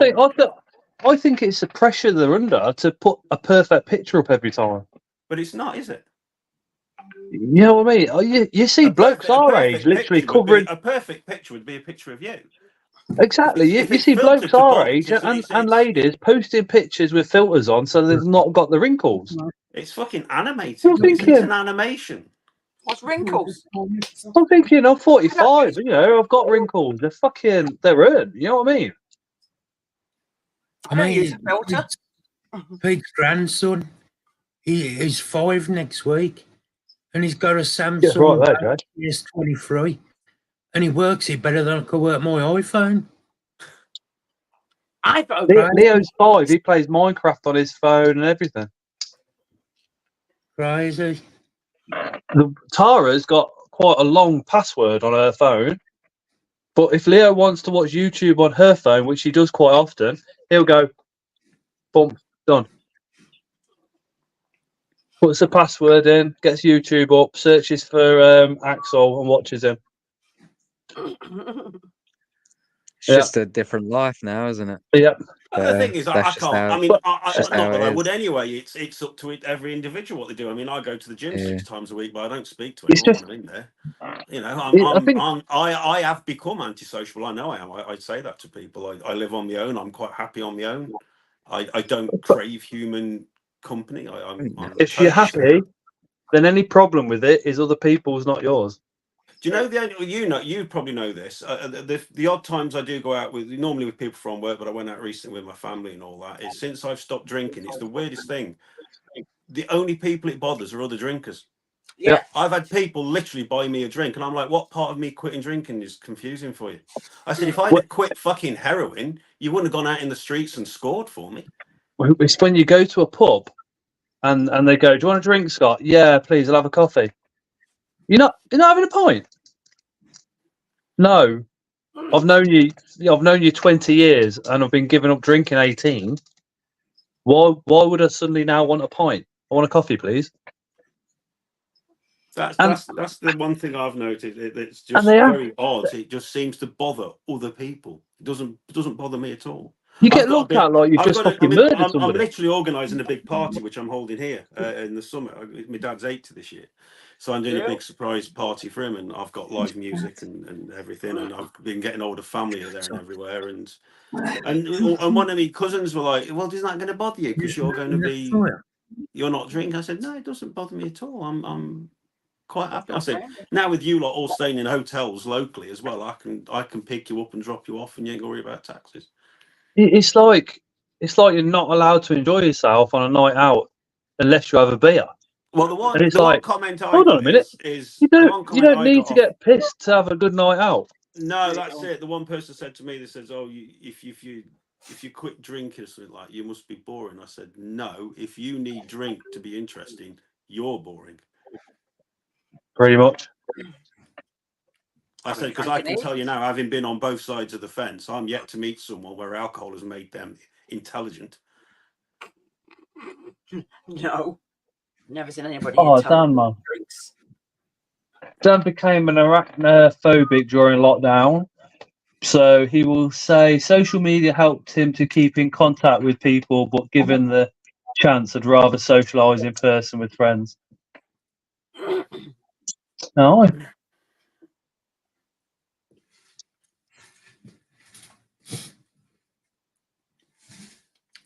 I mean, I've got very close friends that literally, if I haven't spoke to them for a couple of weeks, they live 5 minutes away, and their idea is a text is good enough, and it's like, no, want to actually spend time with you to maintain the friendship. I mean, my two best friends are one is a girl that I've known since I was 10, and the other one actually is Lydia, who I met at Comic-Con. Now Lydia lives in Bristol and Tamsin lives in Leicestershire, so I see them 2-3 times a year, and we don't bombard each other with text messages or phone calls. We know we're best friends. We know that. I don't need my parents to tell me they're my parents, so I don't need my best friends to constantly remind me. You know, that's for me, the smaller your social circle, the truer it is. Yeah.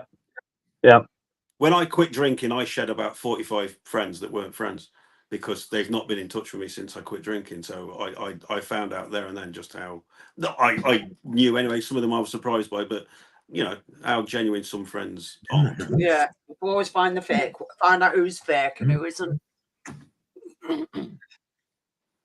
So yeah, I'd rather have 2 true friends than have 20 false ones. Don't blame you. I mean, my best friend. I mean, I don't see him nowhere near as often as what I used to. But fuck me. I mean, when I was homeless, I think it was the 4th or 5th night. He was like, "What the fuck are you doing?" And he'd come and pick me up, took me to his, got me a kebab and fed me and all sorts, and said, "You're staying here." And I went, "I can't. You have 6 kids." I had to do a runner on him, and then he come and found me about 3 days later and did the same thing. But he is we're that close that if I was stood here and let's say there was 10 blokes with machine guns coming to kill me, he would stand next to me and die with me. Do you know what I mean? That's how close we are. True friendship. Oh, fuck me, yeah. Yeah. Yeah. Yeah. Anyway, on that note, I'm gonna go bugger off because it's I am. Yeah, I think past 11. I'm gonna have to close the stream because I've got to get up quite early for work in the I can't morning. believe what the time is. I thought I'll just pop on for half an hour and say hello because you said nobody was jumping on a Tuesday night, and here I am, fucking 2.5 hours later, still yakking. Hey, at least you've had an interesting conversation, though, haven't you? Well, look at this. Here's me, antisocial and hating social media, and I've just spent 2.5 hours chatting like buggery on the social media. People I've only met once or twice. I don't think I've even met you, Jake. TV warps these kids' minds. You're fucking wrong there. No, I've never met you face to face. It doesn't get any better.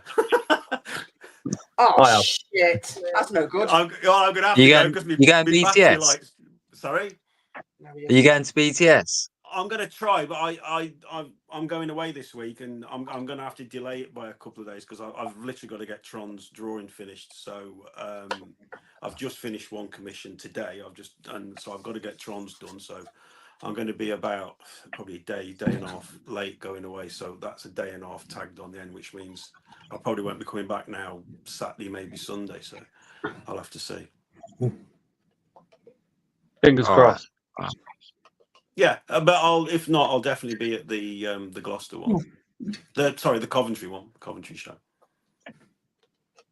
So yeah, so I'll see. It'll be a last minute decision on Sunday whether it'll just be a case of let's go, get in the car and go, because it's only about an hour and a half from here anyway, so it's not bad. It's not far. That's only up the road for you. Yeah, so hopefully, fingers crossed. But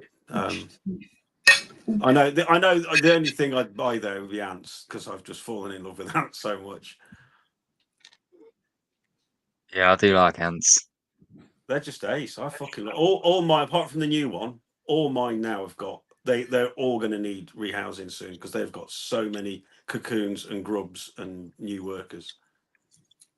I mean, the Australian one now. The Australian one, that tri-coloured, she's got 7 workers now, and about 6-7 cocoons.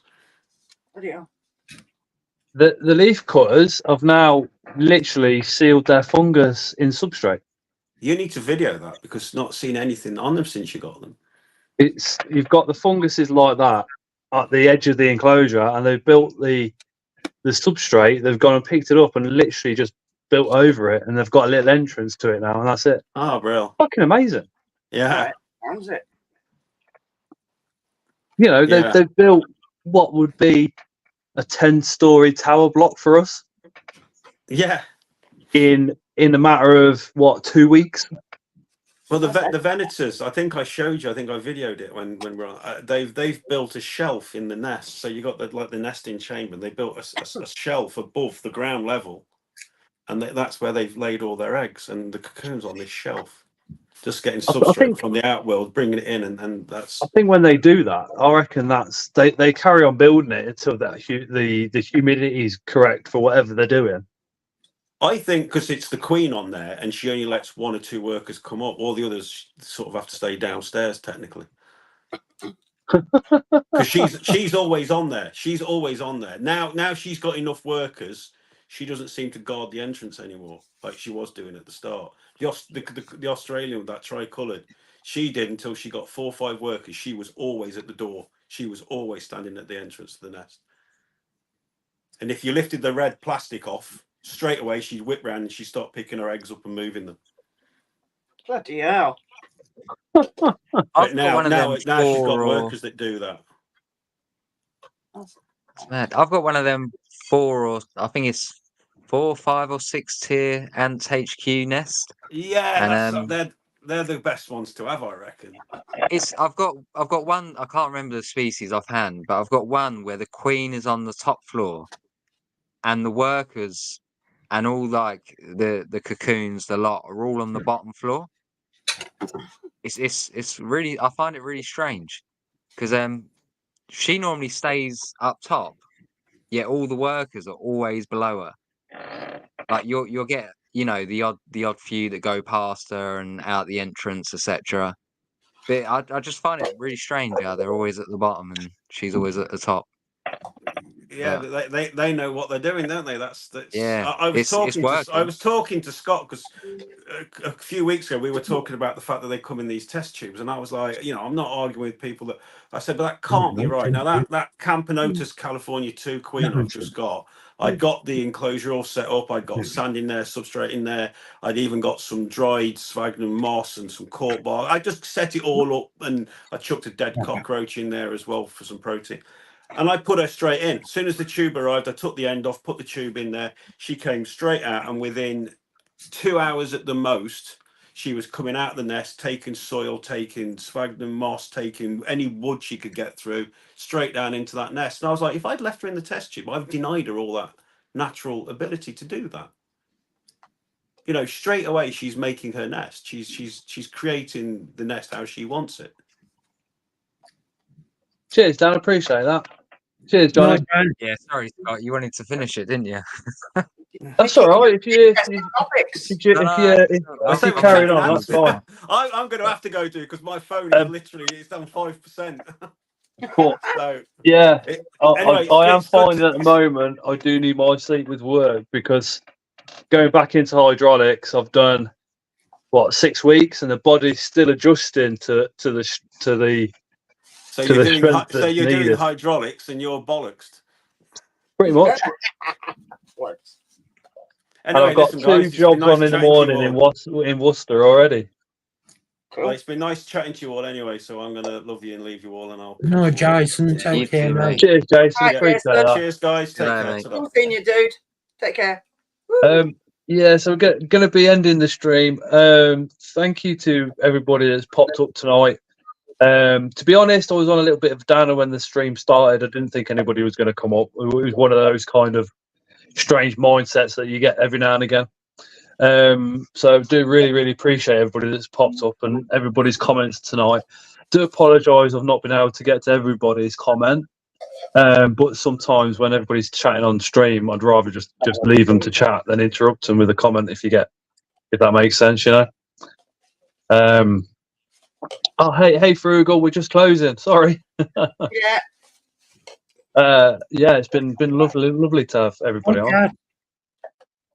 Really appreciated it. Thank you very much.